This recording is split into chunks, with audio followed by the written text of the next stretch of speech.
everybody together. And that's one of the great things about PUBG Mobile. Picks up the frag and they want to promote intercontinental play and making sure all the teams are at all levels are able to play against each other. It's a really cool esports infrastructure. Like everyone knows that everyone goes A, so everybody. Yeah, I like it a lot. Like it a lot. Let's take a look at the schedule then for today as we back on the PMPL Americas train. It's 5 games coming at you here as we will interslice things with Erangel, just like a toaster rack. As John, I'm sure, will mock me for in a few moments' time. We have Erangel, Sandhog, Erangel, Vikendi, and Erangel to round things out. So plenty of Erangel on the menu here, 7. And I think whilst we have had quite varied circles, I think there's so much tendency now in some of these towards those Gatka fields, towards kind of that west side in some of those fields, and the field endings can be deadly, but thankfully we've had a little bit of extra hills here and there to interslice that as well. Yeah, I think one team that has been able to take advantage of just all the variety of circles that we have seen is Cloud9. I think we saw them landing in military and taking advantage when Tremcaretta for Akal wasn't playing. So that's one team that I'm still gonna go ahead and see how they perform here because they have played 50 games so far. We got the sniper up top in today, I would be orange surprised waiting if just in maybe case if Cloud9 has the performance that we have seen for the past couple of days, they could go ahead and launch themselves to 3rd place, which would be impressive for them to go ahead and to do that. Degon, I'd love to get your thoughts on Erangel. You've been watching the tournament as it's been gone. This is your first day here. What have you taken away from Erangel so far here? Yeah, just to add on a little note there to Seven's point, Cloud9 shifting away from Georgia Pold and shifting their drop point. Like what was happening in the first half of the tournament wasn't working. I had chat with Bayo, and Bayo was saying we're just getting super unlucky with our drops early on in the tournament, but it must have been something different because now they're starting to shift a little bit and have a little bit more variety. A lot of these teams are like, this is our spot. No one else will drop, no one else will contest. Now it's time to change it up because you only got 10 games left if you're Cloud9 to make sure you can solidify your spot, and nobody's safe. Nobody's safe because everyone has the possibility of hopping on in and bumping somebody else out. Absolutely. Damn, Degon, I'm liking your insights. This is good stuff. All right, well, thank you very much, gentlemen. I'm going to get you back towards the end of the game as we banish them into the Netherlands again, and we bring on our commentating duo. For now, it's going to be John as well as Xander. John, you want to make fun of me for my interslicing? What do you want to do? I could do. I'll figure it out. I'm sure. You know, we'll see how the game goes and see if there's any time to slip that one in. Yeah, fair. How are you doing, Xander? Pretty, yeah, I'm definitely good. It's boiling hot here in the UK, but I have a fan, so all is okay. I'm feeling just a nice little breeze coming my way. All is good right now. I'm feeling nice. Oh, I'm your fan, Xander, as well. All right, and you too, John. All right.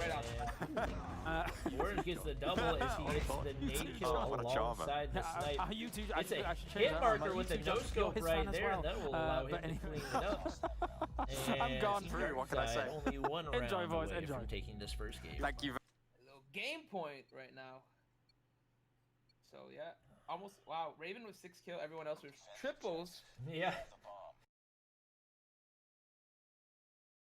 I said goodbye to Clarence, but we'll see him again later. But we are now saying hello to all the teams returning to us for day number 13. We're getting close to the end now, John. So we've got a few teams that are sitting out. We've got X-Quest Gaming, for example, who are no longer in the lobby. We've also got a couple of other teams here, but I'm excited to see what happens today. B4 is a team that I want to keep my eye on, John, because we've seen them do fairly well. The unfortunate thing is that they're starting to slow it down slightly. I mean, can you guys hear me? They're on an 11.6 average at this stage. Slowing down might not even be enough to stop them, but if they want to sit in that top spot, all right, hold on. Instead of just going for that qualifying zone, try and get the face cam working. They are going to have to step it up again. I do think that, but this is what I was talking about, is that towards the, I mean, day 7, day 10, like they were a staple towards the top. There we go. No one was going to surpass them, and now everyone's starting to catch up, and they're starting to feel the hot breaths of these teams at the back of their necks. It's a bit of an issue. Wildcard Gaming. All right, I'm getting my chat is their usual spot. I think we opening up right now. Take up residence there. Tremcaretta down to Sosnovka. This is what Cloud9 took advantage of. Now they're back up the Georgia Pole. They can't continue to kind of battle it out with Trem down in Sosnovka. So you are seeing things shake up once again. And I do really like the point that Degon made on the desk there, which is that, yes, there's only 10 games left. At some point, we have to start switching things up, making some different choices. And Can you turn volume up? Yeah, I can. Omen, who are now taking the river split. Hold on. Interesting decision from them. They are just to the west of Rostock, as you say, on that river split. The circle dead center of the map here, Blank. It's really just going to allow Is that loud enough? plenty of time. Can you hear me, good. Zoo? I like that. I like having a lot of time for teams to figure out that strategy. I think I got the chat and everything going. What's up, everyone? Strategy in place, but to get settled in their locations.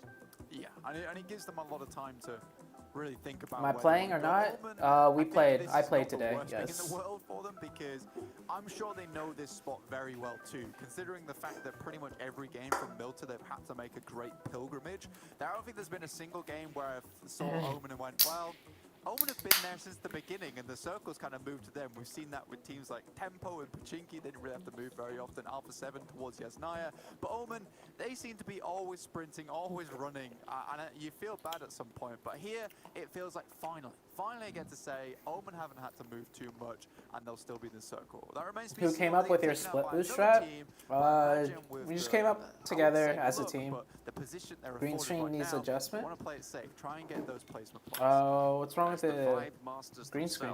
Wildcard up in Severny. This is where they've dropped pretty much every single game they've played, and they made it work for them, to be fair. They've had some Yeah, I'm watching this on Twitch right now. Even when we've seen military shifts, they've still had some decent. Do you think World League rotations, West will be and fair to that's everyone? afforded to them We'll by the fact see. that they can just push it on the outside. They They're know saying they are that they're gonna have everyone's rotations. ping I mean, set LS at Tremel like Betis take to the 150 7th to seas, 200. sail around So to the even if you Severny have better shorelines. ping, they're gonna And artificially make your and ping backstep higher. That way has happened on Sanhok a few times, and before found out about that one. What do I think for about now, Loops? like they're just I think able Loops to move is an down insane south, and they team. can clear these buildings Who's by, better, you or by Iron process Sight? and making sure that it's all by the book.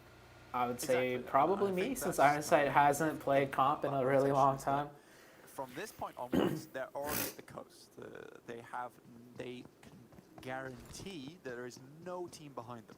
So moving downwards, all they have to do is just clear their angles, get through the forest, Artificial go into the ping? river, Yeah. scout out that They way. can make And your then ping just higher some on options purpose. available to them. And I do think love that's it. what they're gonna Call be them trying the to Vibe do. Master. I think they're the vibe master of the cool vibes. Why don't they calm, make it keep 20 instead of collected as they 150? move in. They have 'Cause a it's grand old time. Not possible. It's Want really hard see to more lower of that fragging power that ping we saw from Acer and the team if you towards, have like, high ping. day 9 Otherwise, and day they would 11, just right, do where that for we everyone. literally saw them But you could bombard easily about make someone's about ping 8 higher brigades, to and it just match felt other very people's fierce, ping. but it's almost felt a little bit, like, not, I wouldn't say lackluster, but I would say a little bit quieter from them recently. And I think that they're not in the most solid of positions. I think that they can extend that lead a little bit further. They're able to get a couple more points on board. They're currently sat in 7th with 45 games played, so they are down a set of 5. Yeah. And they are on a 10.7 average with a total of, actually I don't have the totals. That's annoying. But a 10.7 average nonetheless, which is going to see them in the top 8 What's up, currently, Jordan? when it comes to those averages. Which Did is you guys what we're perform looking well for. today? Like I said yesterday, no Is spoilers. wanting to move forward. Yeah, but it's So they will starting to become DDoS a people more with popular normal sport. Let's say that, MS. because like you said, Yeah. they have that advantage of the fact that they're 5 games What? down, so they still have a lot more room to catch up, to make Oh, the okay. jumps over the Sure. hurdles. But again, you want to be in a more solid position, because it gives you a little bit of calm as well, because when you go into these games, you've got to remember Oh, that got these some guys are action here, playing maybe? best of the best. Nope, we don't. There's an immense amount of pressure that are on these teams. So if you've also got that pressure on top of the fact that Oh, you're in so 7th, I they mentioned are this a few 2 days points ago. away from not going to World League But my after all G this Fuel time. code is at 30% off I'm a once little bit again. worried. So I want to So, continue to see if you guys calm nature from Wildcard going want to forward. try out some G Pittsburgh Fuel, Knights on our screens at the code time use being. code ZOO I at think we're checkout. talking about the desk now. 30% Congratulations off. to the team. They created more, I would say they're 30% more off rewarding for now. today, I think tomorrow, we and the have seen, day after, from the just 24th to the a few 26th. moments, few rays of like, wow, this could be a very, very good team, especially towards the beginning of the tournament. Is it boosted loot? Yeah, although he Yes. has had his missteps. We saw a couple of nade fumbles coming through, you know, Boosted loot. overcooking, just not expecting people to push and being caught unawares. So Yeah.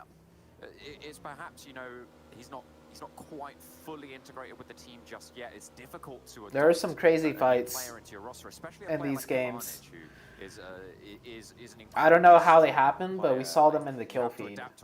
So I hope the observers caught some of the fights, because I'm wondering what happened myself. There's only so much you can communicate, and if you're just on that level, there are some times where you can absolutely pop off, but he has been caught unawares a few times. We'll see if he can keep his wits about it.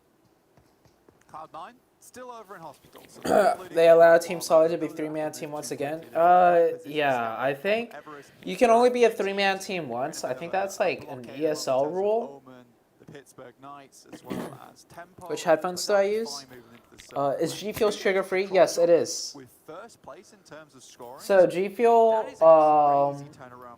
it just has caffeine in it. So it's healthy.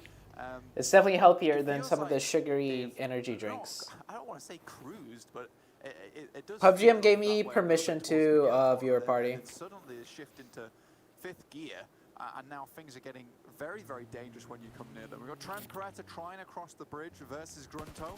Ran here versus Vitu. Vitu definitely jumping out of that vehicle. There's no doubt about it. Yeah, they're going to be able to find one at least, but the rest of Wait. They still haven't crossed yet. However, he got a US through underneath the bridge? Wait, what?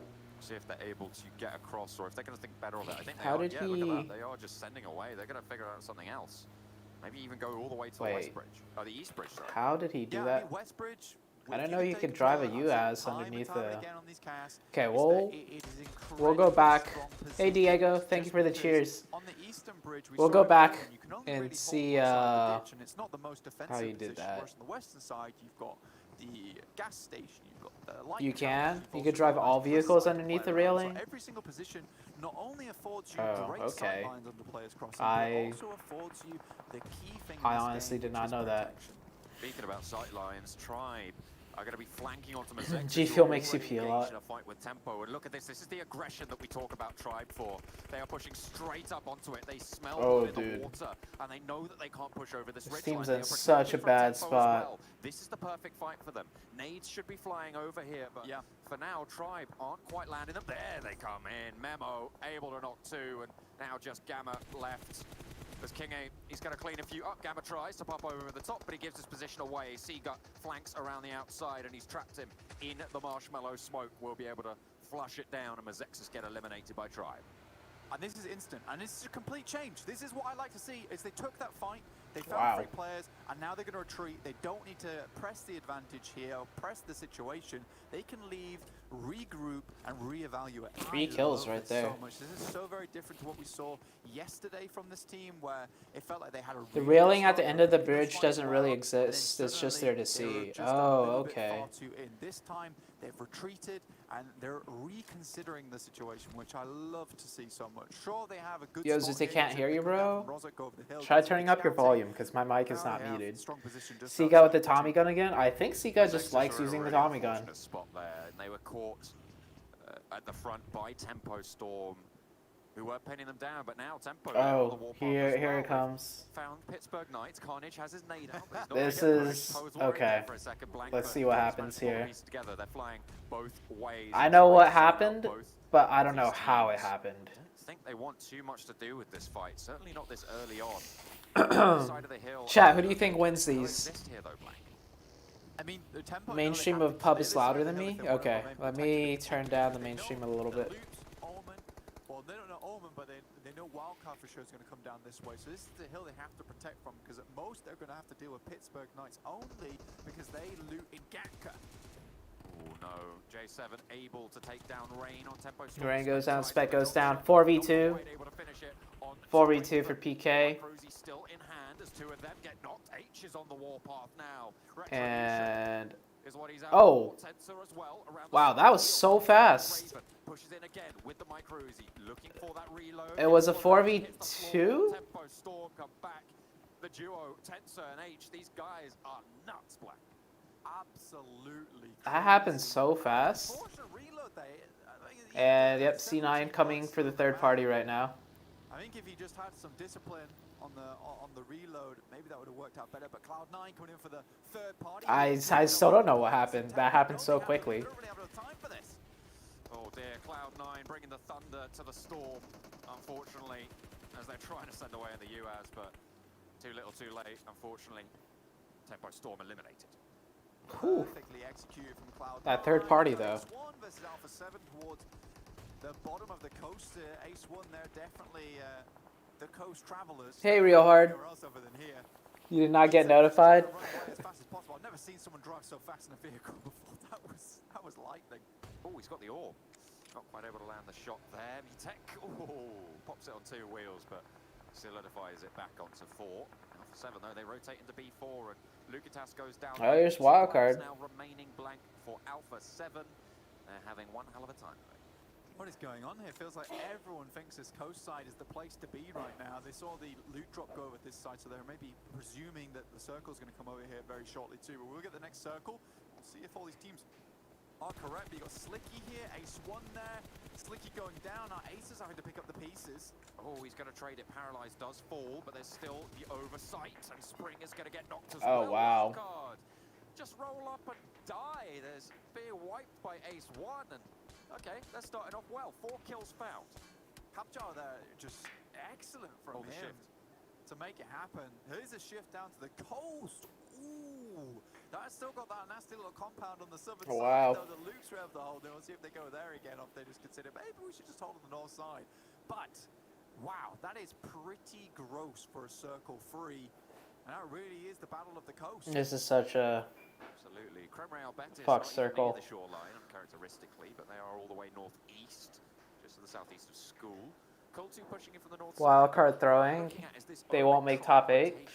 Now Wildcard can still make top 8. They have a few games less played than other teams, I think. Today, so they can be sure that Grunto has probably already moved in, and they will have free control of Ferry Pier. So not a bad decision whatsoever. Loops will be holding on the edge though and trying to gatekeep these teams. I think Tribe's currently in 1 vehicle, so not the most ideal position for them. Grunto though still in the game. They're holding on the coast. They didn't have to deal with Team K so early. They got that nice little flank onto Trem, so Trem weren't able to cross. Currently they're trapped on the other side. B4 might even rotate onto the eastern bridge up and round onto Sosnovka Island. That is interesting. All right, they already have their scouts in Pedro already on the southern island, so they're not going to stay there, it seems. Loops though, they're getting rolled up. Tribe, they crash straight into the compound. Aggression, let's go. Tribe with the 2 opening. Around the sidelines as the nades do start to fly. 2 players get knocked. 1 gets confirmed. That's Sam, top fragger for Tribe. Oh, who took down Seagut? Omen coming in as well, you're right. Oh, I think we just took down Seagut. Yeah, we definitely come in third party this. They could be in for a shocker. Seagut has already been down. Memo and King A trying to control these sidelines. Somebody said it was too loud. Will fall as he does get confirmed, but I don't know if they're going to be able to get Seagut up as King A Memo tries to dip. Oh, that back wheel's out. Wants to get out of there, but there's a back right tire out.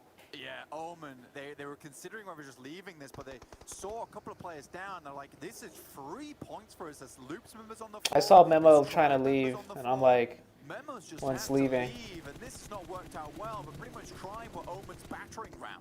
Oh, both tires get knocked, and Memo just makes it to a rock. Will be able to get some rest. Someone else kills Memo here.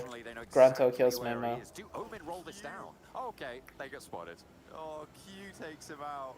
Oh dear me, Tribe and Loops got picked apart there.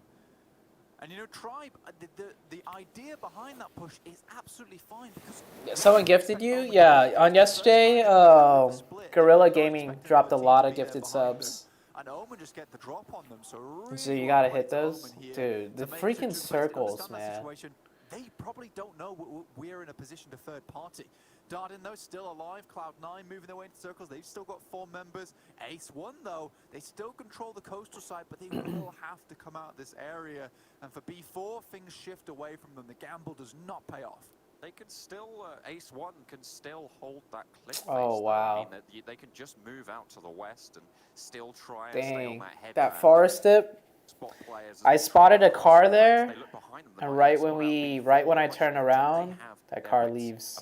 I didn't see that. Betis on your screens now as the last duo for Alpha 7 playing heavily split. Abdul is basically alone here.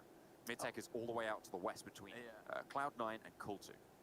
Wasn't this the exact same thing we saw yesterday, though, on Erangel Day 1 with Abdul just in the grass all the way to the end to get that second place?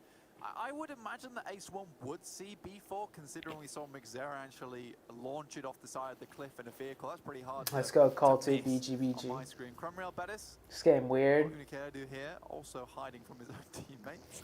Circle shifts always go away from Omen. Yeah. Lone soldier to kind of spoil things for It's them. just the circle's allergic to someone on the team, man. This seems to be a team that keeps cropping up now and again and causing problems for some of the heavy hitters in the lobby. They drop across and they have managed to find some boats. Ace1 have spotted them out, however. A lot of damage found. Wow, onto Capiao. But we'll be able to escape with it. B4 have yet to scale this cliff face, and Ace1 do control it pretty heavily. They do. Paolo onto Nitsu there. I reckon Omen should have a plan, then do the total opposite. That might work for Circle. You just got your Trovo notification? Field, unfortunately, there's nothing you can do there. You're laid bare on the cliff face, and unless Ace1 pull a Russell and jump off, I don't think they're going to lose that one. No, I mean, B4, I don't know what to say. I feel like the Eastern rotation... Maybe because most of the times you guys play Edge, that's why you don't get zone. It could have been the rotation. Oh, even when we play more Central, it hard shifts away. There's no way we are getting ourselves into the circle. Like we're playing Edge now, but the thing is, like, even when we're playing Edge, it never shifts towards, like, the side we're playing on. It's usually always a hard shift, like, away. He's going to get behind one of those rocks, take some shots over towards Angry, actually getting a knock. So I think that's now one player left standing for Omen Elite. No, they did manage to get that res off, so they will be back up to 2, but still, it's risky business.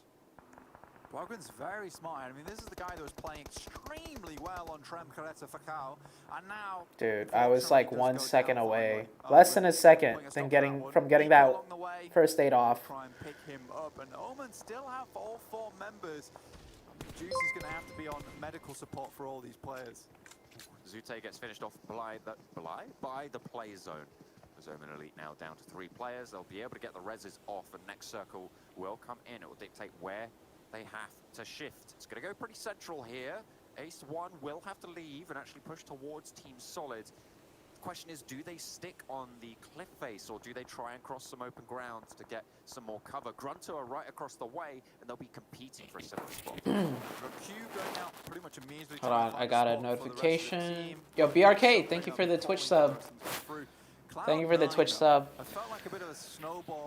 And the sub on Trovo too. What are your thoughts on Swagwin? Swagwin's pretty good. They're all the way into the circle. 2 days on the trot. Week 3 has been the week for them, John. They've certainly made an impact, and I think everyone else is finding out about it. C9 winning this. C9's in a really good spot. Ace1, the benefit of having this cover is that your vehicles are undestroyed for so long, and we're now into circle 5 and they have a full rotation available to them. It looks like they are going to go for it now. The question is, where do they go? And it's going to be straight towards Team Solid for the crash. One player on the flank, and he's isolated, tries to pop out the door, but they're more preoccupied with clearing the rest of the building. Proza isolated from Yo, Eric. Eric, thank you for the sub. Just pick up 1 frag easily. The question is, how many more can they manage? Yeah, we had a crash C9 here. Omen did crash into Cloud9, and Cloud9 had to deal with a knock of their own coming from Grunto onto Uneven, so a little bit of a difficult situation. Let's see if they are able to take Omen Elite out in the end. It looks like they are firing onto them pretty big time, but it's Cromreal Bettis to drop into here, now fighting against Ace1 as well as Team Solid. We're tripling up on the compound. Team Solid not really offering much resistance to entry here, but Ace1 gonna steadfast a little bit better. Nitsu goes down to a nade. Unico Edu is healing up. Escanor taking heavy bombardments here, as are their vehicles. It's going to make it tricky to get away. Cloud9 are taking a fight across the way with, well, not too many more people. Just Angry, I think, from Omen Elite, and he is going to fall, so they are going to get eliminated. Alpha 7 nearby with their last remaining player, by the way. But for now, Ace1, they've got themselves we got taken out in 9th there. They do. Alpha 7 got a player on either side of the map here. There's like 4 teams here. Making sure for any circle that comes their way, they've got insurance. They've got insurance ahead of them. Cult 2, though, own pretty much the entirety of the north side on the hill, but it looks like there's a few eyes currently on them. And Team Solid, they've got the second floor, but it's right on the edge of the circle. You imagine they have to move. And you also have a little tricky situation here with the road that cuts this circle in half. Makes it a little bit difficult to cross. But yeah, this is what we're talking about before. Cult 2 have got a nice little spot. So we'll see where the circle goes. And if Cult 2, it still favors them. It's going to pop in just a moment. Hang on a minute. Jesus. Oh, no. Yeah. So it really doesn't favor Cult 2. No. And incredibly favors Grunto here, Black. There's the cliff face is still in the circle. Grunto wins these now. Down at this stage. Loops was extremely quiet this game. Loops got pulled up on by Tribe. And then we third-partied the fight between Tribe and Loops. And Loops was just down to a solo. Because the circle is such a hard shift, they have pretty much a 90-degree zone behind them that they don't have to worry about. So it's just a cone ahead of them that have to worry about the left and the right. That's it. Which region do you think is most aggressive except China? Region-wise, overall? Will people get close enough? Because as soon as you get close, grenades, Black. Grenades fly. I'm not sure. And you're trapped between I am not sure. The most aggressive team I've ever seen, though, is probably Loops. Quick stop to Ace 1's hold here. Loops is the most aggressive team I've ever seen. Microzy will get reloaded. The weapon swap is in as Nitsu holds down the angle, but Unico Edo is soon to fall. Ace, they're taking heavy punishment. Creme Real Betis. Ace down to 1. In on this one, but Unico Edo trying to take another fight as well with Grunto as they try and leave. Ace 1 going very, very low, but Creme Real Betis doesn't do much better. Down to 2 as well. It's a huge fight that's just breaking out at the moment.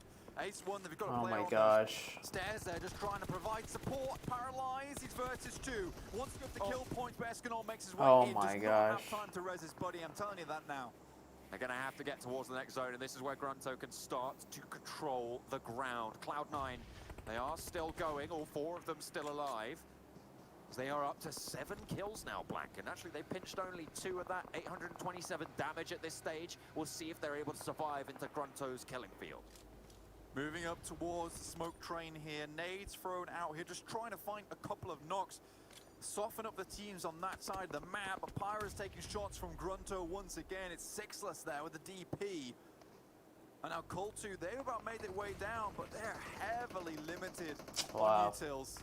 5 teams remain as Team Solid get eliminated. Cult 2, they made that shift, as you say, Blank, but at what cost? Grunto is farming right now. Everybody knows where they are. They're exposed to every single angle. And Grunto, they're praising their lucky stars right now. 6 kills found, so. I'm telling you, the only way that you can really hope to try and win this game with the moment versus Grunto is to wait for the next circle. The next circle has to pop, and you have to find some kind of hold inside of this zone. Cloud9 have got a that nade by Adder. They're throwing nades in towards Cult 2. Now they're removed. They've got a little bit more open ground to play around with. Escanor still in the game. 3 teams remaining. It's Escanor by himself. Grunto, Cloud9 down to 3. Ooh, yeah. It's Cult 2 out. Knock. Grunto wins they're going to be this. sitting pretty here. They haven't really taken too much damage. They are going to be super supplied on those meds. You can see Q even managing to get the resupply from the airdrop. And with that control, they might just be able to leapfrog into the next zone. However, it will not be easy. Cloud9, we know what these guys can do. Yeah, Rand's got a couple of trees here. He'll also get the free compound. Dang, Grunto. Do you Deflate prefer hollow or red dot? Red dot. The hollow feels too big on my screen, and it feels like it's slower. Like, when you gyro with it, it feels slower. Down this really strong position for as long as possible on the coast side. Cloud9 know they want to do that, so they're just trying to sit pretty for as long as possible. But a 3v4 fight, it's hard. But now it's a 3v3. Beowulf picks up the first one. Now looks towards Ram, but he is behind that vehicle still, so he's slightly protected. They should be able to get this 3v3. Snaking his way across. You're right, they'll get the res, but that's the This CRB player is gonna be a problem for C9. Escanor just falls a little bit short, but they know where he is. Plenty of loot for him to pick up, and he'll have the meds. He'll have a little bit of, hopefully, some luck into this next circle for Creme Real Betis. Pyra seems to be waiting for him to move on forwards, but he's going to have to make that crawl across the no man's land presented to them. Sixless gets spotted atop the headland. I wouldn't peek up there. Down, but he spots Beowulf as well. Q hits the deck after taking a lot of damage. Oh my gosh, Grunto. Not quite able to get the knock. Yeah, Q just about alive there, but Cloud9 is Pyra flying in. I'm kind of unsure about that play. Maybe trying to get towards the Pyra. Oh, so close. The kill onto Pyra, now trying to fire out towards Cloud9 to get the second place. But they quickly put a stop to that one. And now it's a 2v4. It's really starting to get quite difficult. But Adder. Another knock onto Sixless. Yo. Cloud9, they are fighting. They are not going to go out quietly. They have 10 kills already blank. The open ground is where they mow the grass. They dominate. They did it yesterday in Erangel. They're Who doing wins it today this? On the shoreline.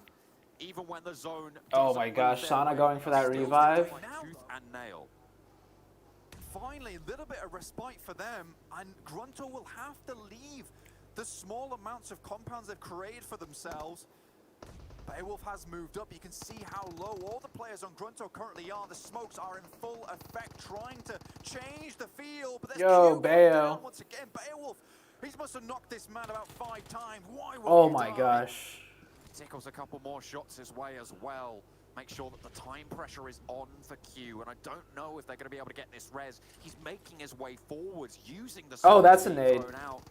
To great effect. Oh, they get the thirst. Confirmed, but Beowulf gets knocked in response. Just add no way they can get this one back up as they finish off Beo. Grunto wins this. It's Adder versus Grunto. Oh my gosh. What a freaking fight by C9. Ran doesn't know where he is. He's going for the shots, but it's really not going to be easy for him. Will he be able to find it, or will Grunto spot him out first? He's snaking into the grass. He goes for the spray down, looking for the knocks, but it's not to be. Grunto take the chicken dinner from the shoreline. It goes their way. Nice freaking try by C9. Grunto to make that one work. You almost felt in your heart of hearts, my gosh, dude. Grunto was getting worked. Went down though, it was all over. Look at this guy, 7 kills. I mean, he had 10 kills one game yesterday. Just ridiculous. But Grunto, fantastic patience. The circle moved away for them, but they knew they had such a good spot, so they sent Ran out to take control of the 2 trees that were pretty much the only parts of covering the zone, and then continued to fire from the crest of that rock. It was very, very smart, very well played. Yeah, not only that, but they had Q as well sent for the. They knocked Sixless like 5 times. Areas in that circle.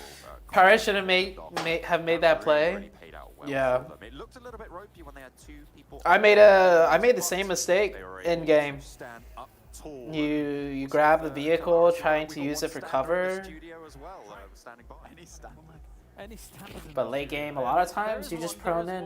You don't need a vehicle. Grunto getting themselves the win. A bit fortunate with the circles, looking at that Xander, but as you mentioned, Q moving to where he was. Offensive smokes as well. I think vehicle play is okay if you have multiple cars to drive in at the same time, so you don't just get instantly focused. The 2 smokes they threw, it was good because Beo was pretty much split off from Adder. They couldn't work together after that point. Yeah, very nice. All right, well, thank you very much, gents. I'll get you for Sandhawk in a bit as we yes, it's the real Sixless play. And Degon to break down what we saw here in this game. Very central circle, actually. Even more central than anything Degon's we've really seen before here so far, 7. But Grunto getting themselves the win. Brilliant to see them getting another chicken donut under their belt. Yeah, and it's something that we just seen a spark out of them, especially the week 2, and then here now coming into week 3. I wonder if these guys are wearing pants. They're now starting to become like a top 5 team. 7 and Degon. Just mentioned about Cloud9, something that because they never show the waist down. And I was talking about is that they are so good. I'm pretty sure 7 on one of the days wasn't wearing any pants. We will never know. When we seen them also landing military. Yo, Grunto, 30 points, 10 kills. Cloud9 had a big game there. Towards the top here as Cloud9 get themselves 11 kills on the board. And actually just big kills all around here for Crimro, Batiste and Ace, who managed to scramble together some big points as well. Degon, what do you make of the leaderboard? Yeah, you know, you called for it. You're like, an ace game. Maybe that ace win. This was their best opportunity to do Why are you so, talking and about they the made a pants? lot I don't know. out of I'm it. just wondering. They got stuck in a couple of those longer farm Hey, Caitlin. compounds and weren't quite able to capitalize. I think it was Paralyzed, the final member that fell. Sounds in like the you wouldn't. gunfight. But Ace getting some much needed points. But I think I've done an biggest interview with gain no here pants on has before. To be from Creme Real Betis. They are the team that is on Well, the cusp. we're at, currently sitting in 11th. Yo, we were at like 80 people watching on Trovo the other day. Now we're only down to 44. Wonder what happened. I think bodes well for them. Where are my Yeah, Trovo they can do peeps it. I at? think they can. Here's our 9th through 16th as well. Tempo Storm with 6 points. Looking really dire for Omen. Yeah, it's getting For them will fall out pretty our early. So every Solomon, game that we don't this, break game, we can take a like quick 20 plus cheeky look at points. how Grunto's It's just damage, getting numbers were able to stack up as well here. tougher and tougher. A favorable circle will net them here 2,000. Zute could be damage wearing done no also. pants right now. I wear pants when I stream. With 10 kills and Because when I have to stream for a couple hours, you never know when I might just Seven, what do you make of it? stand up and walk around and like grab the cat. So I make sure to wear pants when I have to be on camera for extended amounts of time. But I've done like a 10-minute interview before with no pants on, if I remember correctly. What Degon was saying in regards to Creme Real Betis, they have stepped it up, not only in placing. I know one of the big feedbacks that I was always giving them was that Trovo, Mad Cat, how many of these platforms are there? Mad Cat is Trovo. They just renamed Mad Cat to Trovo. With some high placing, but now 8 kills. This is the second time I think. Sad to see teams who were close to Omen winning games and making points. Yeah, that's the other thing. The teams that were below us or the teams that we have to beat are doing well right now. Obviously, we've seen Creme Real Betis go for Trovo peeps here at Trovo. like that, but if they can pit What happened to Wildcard? Wildcard full sended up to the shack next to the shoreline, the spot that they usually go for, You said consistently. and they just got bopped. That's why they're right in the Zute, stand up, let me see. They're able to have some of those bigger I have performances, pants on. sometimes they fall off, and it's Okay, really I like lied. I have pieces shorts with on. only, I have 10 clothing games on, left for though. most of these squads. A I'll lot of stand up those and highlight, though, prove you guys lots that of I have pants on. easy gunfights and fair gunfights, I would say, because you said it was centralized circle. There wasn't major shifts that. I got forced pants a lot of on, teams okay? in. So other than unfortunately Wildcard crashing on in there and getting destroyed, it felt like teams had an idea where other teams were. And The real question, though, the real question, do I have any underwear on? Do I have boxers on? That you guys will never know. That's a big boy gun, as one of my friends. It's a OnlyFans one. That can make a bit of difference sometimes. BRK, bro. Please. They took full, like, I've won ESL games butt naked. That's the best way to win. That's the best way to win video games, guys. When you're butt ass naked. Best feeling in the world. Teams that are towards the bottom. I've been saying it over and over again. I wouldn't be surprised if we start seeing them challenge more teams just to try to get more kills and try to make a name for themselves even more. So I wouldn't be surprised if we start seeing those teams more often. Is that some arm damage I see? 1963. Pull shorts down, let me see. No. Really doing a number on some of this lobby. Even though they got themselves not exactly the best of placements, still plenty of kills coming in here. And Cloud9 will take that second spot with the 11 kills. Oh yeah, what's up, Saifi? Haven't seen you in a while. How's it going, bro? Yeah, and Omen never gets zone. We haven't gotten zone in a very long time. Had the early kills there. I think they had the first team wipe. They had 3 kills. So it's like, nice, 3 points, Tribe. They're going to have a big round. Why did you guys crash C9?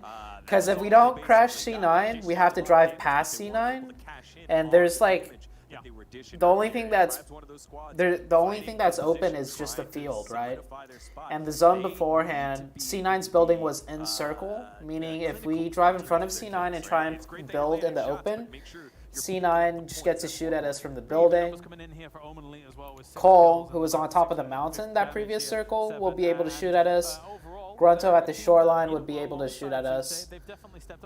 So it's just, that was just a tough zone for us. Into this game as well, but Omen definitely stepped up. Oh, yeah, and you can kind of see it in the numbers. Going back from week 1, I was just trying to average out how much points per game they were getting. And in week 1, they were getting about 42 points. And in week 2, they went up to 45.5 points. So definitely a step up there. Now, this week, week 3, so far, even though they need to go ahead and be that team that pushes up even more, they have fallen down to like a 39-point-something average per game. So I'm not sure exactly what's going on there. And in the last game, they ended up rushing into Cloud9, and Cloud9 was just set up for it. They were waiting for a team to come through, and it was just easy kills there for Cloud9. So hopefully here coming up with... I'm doing good, Zoo. Been very busy lately, but you've been following PMPL. Yeah, nice. Definitely. Let's take a look at the analysis highlights. You've been good busy, right? Busy is usually good. Being busy is good. With Tempo just going up against Dude, PK, this fight, actually a longer fight than we're going to be able to show you here, but they were trying to figure out how they were going to... Tensa got 2 right there, and then HH got Jagger. Yeah, it was a 4v2. It was a 4v2. Tensa got a 2-piece on J7 and Carnage. HH popped up on the side, got Jagger. And meanwhile, Tensa's right there just waiting for him. And Digon, as you can tell in the background, C9 is just coming in. Oh yeah, and the Tensa and reason HH. why, you know, that gunfight, people might be like, oh, that's them fighting on a hill. Why is this important?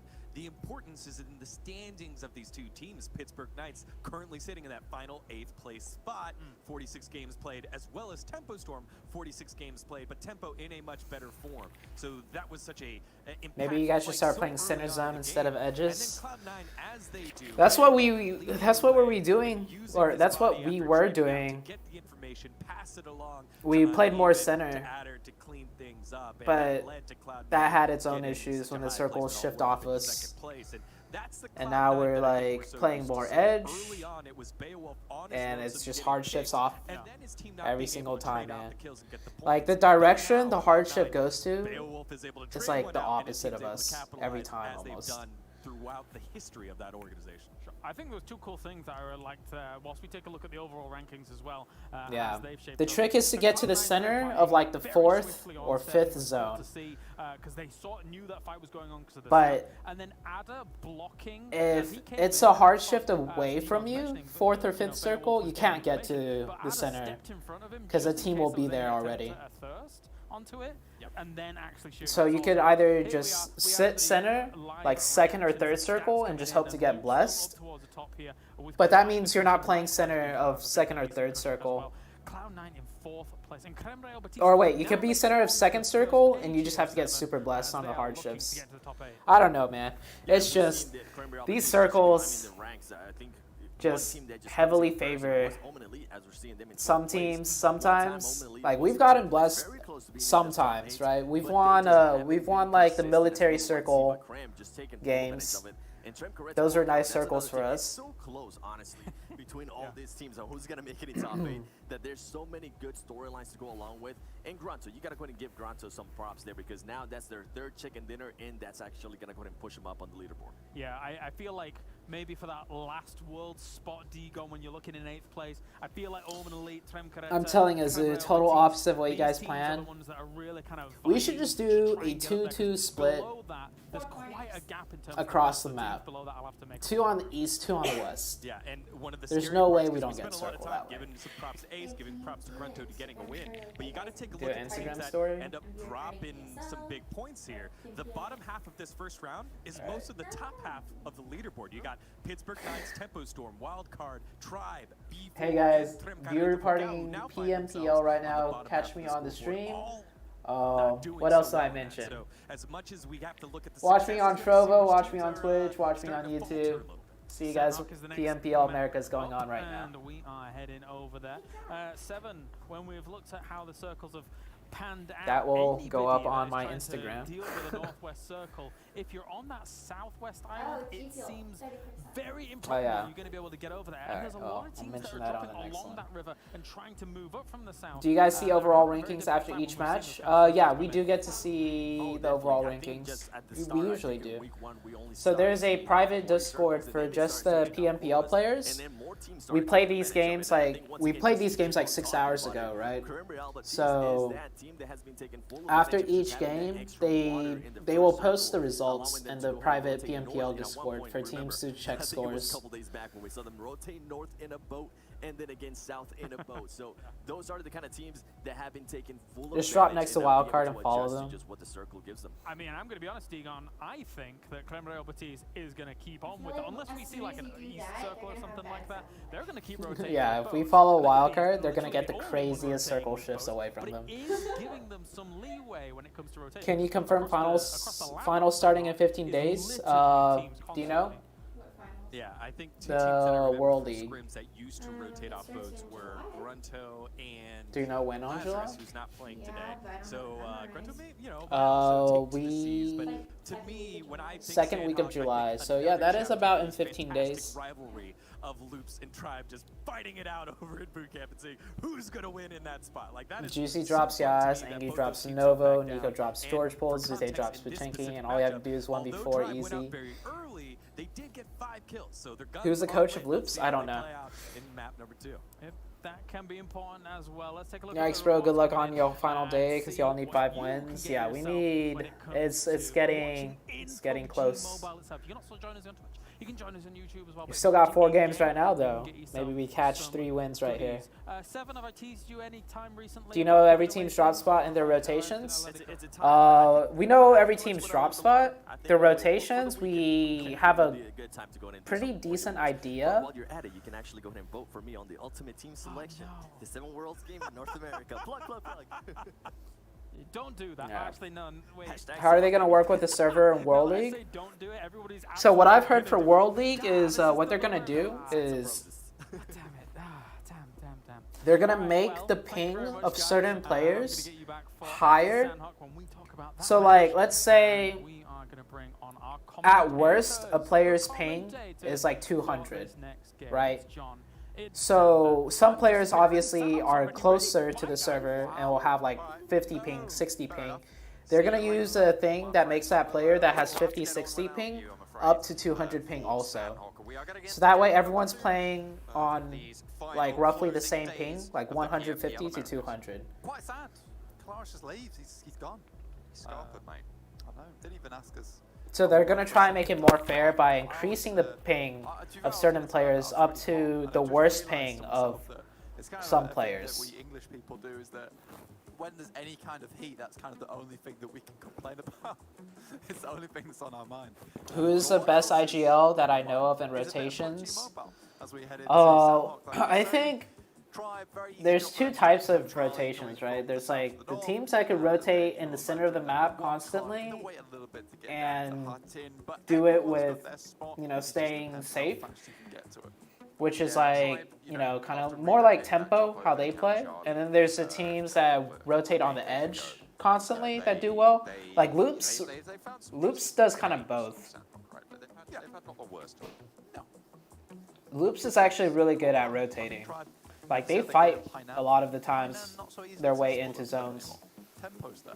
Tempo might want to try and hold on for this for a little bit longer. This is the problem for Tribe, is that the games that they won is where kind of their rotation path wasn't as congested.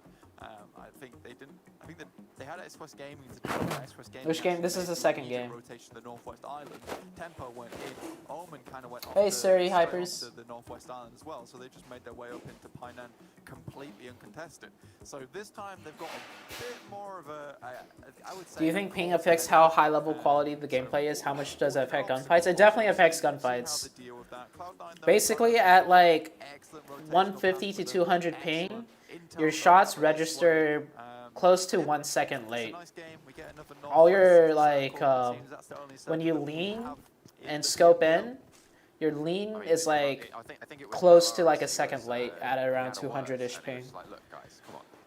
I never want to see Barn in the circle, and to his credit, it's never been in the circle. Yeah, so fair enough. Well, I can't wait for it. I can't wait for it to be the final circle that we see on Sandhawk. I'm sure it will happen.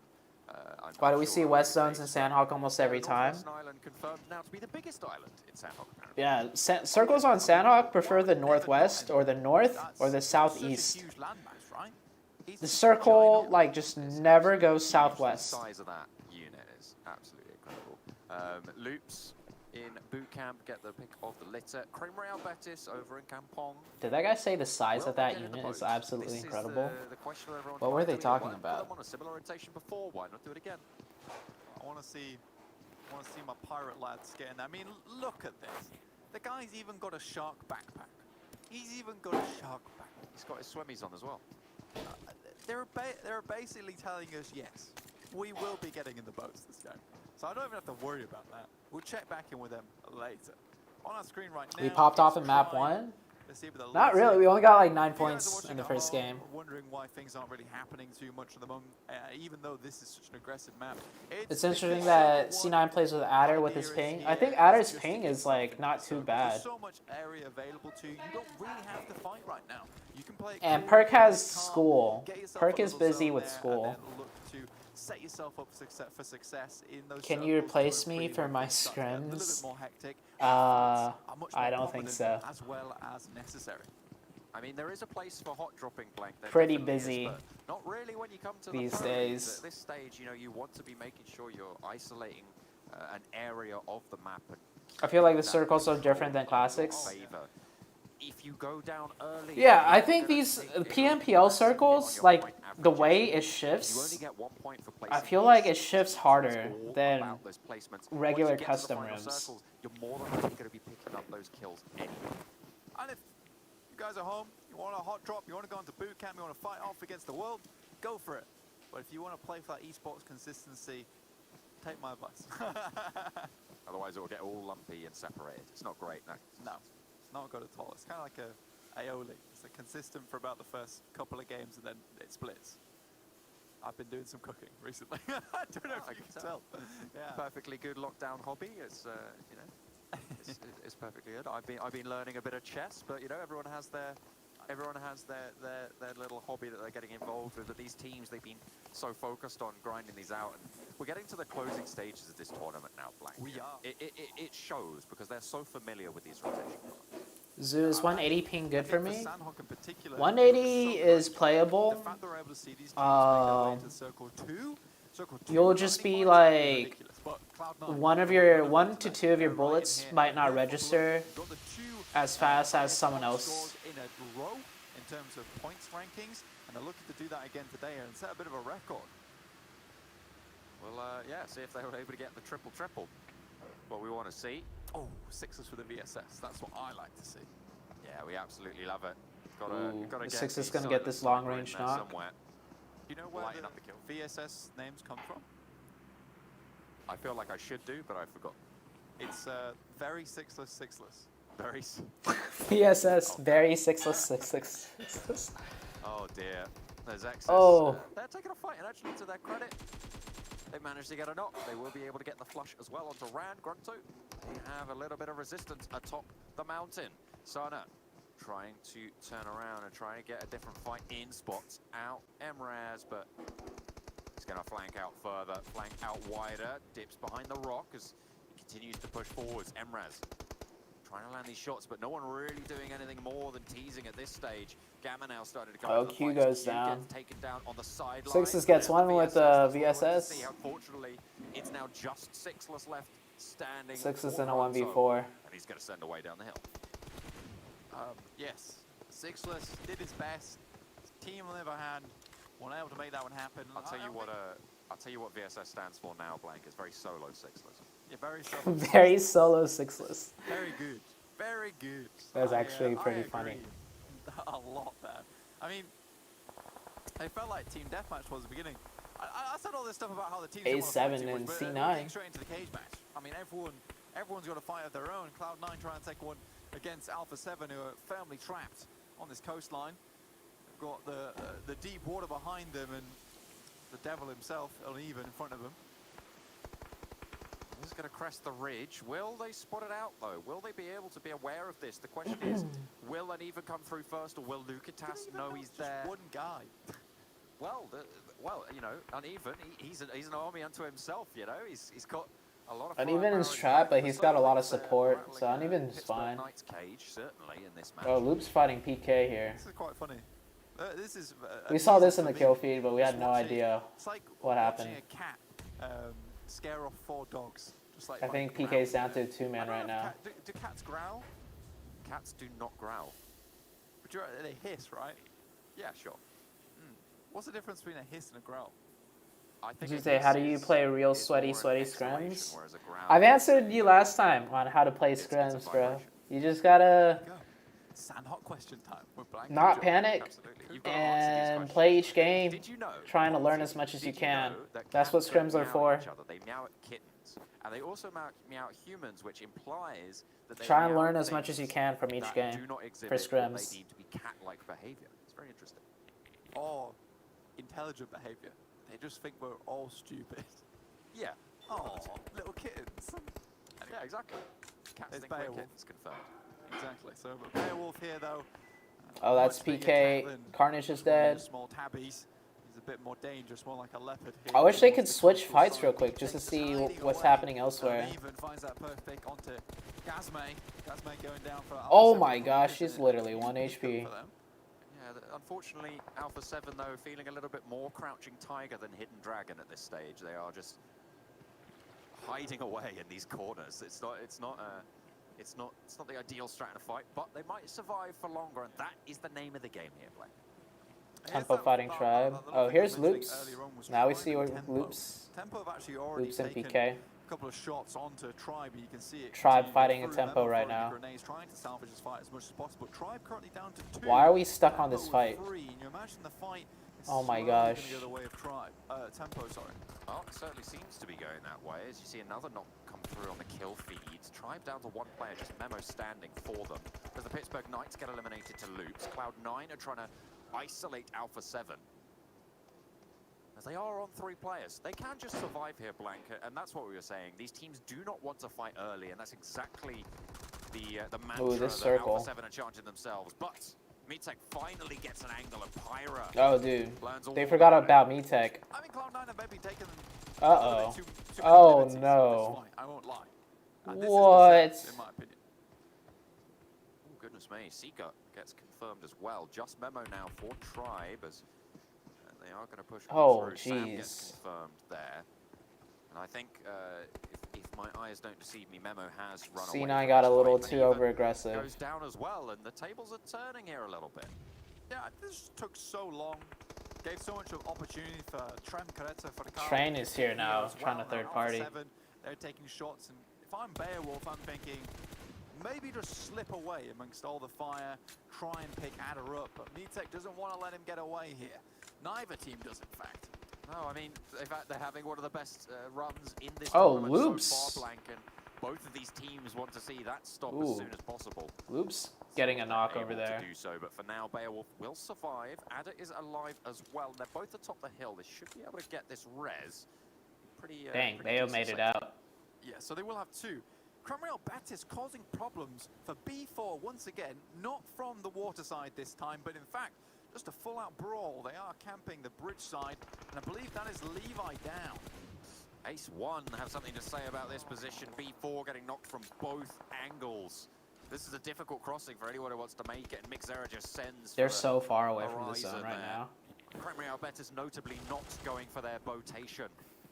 They will not be floating on the 7 seas today. Instead, they're going to be locked in combat with B4 and Ace 1.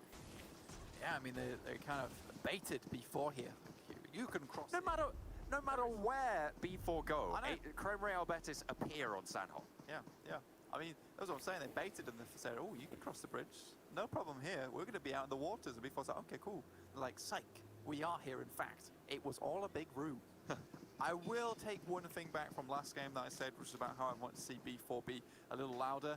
I think they are, to be fair, looking more at the scores now, I think they're firmly set at the top of the leaderboard. I think if they want to get that first place to 50 grand, maybe things need to come Yeah, up a little bit. we're back But in if they boot just camp wanna stay because firmly we set knew and get Loops left. wildly in that second place, Thank you. I think they're absolutely fine to continue playing like they are and just play for those placement points. And maybe that's what the idea of going for the Eastern rotation on the bridge was last game. It's just to survive as long as possible and make sure they're getting those consistent 6 to 10 points per game. Tribe will be getting no more points there. This game, however, they are going to get eliminated. All 4 players for Tempo Storm survive. the fight, they will be able to grab a little bit more loot as well. Dude, we're at 64 people on Trovo now.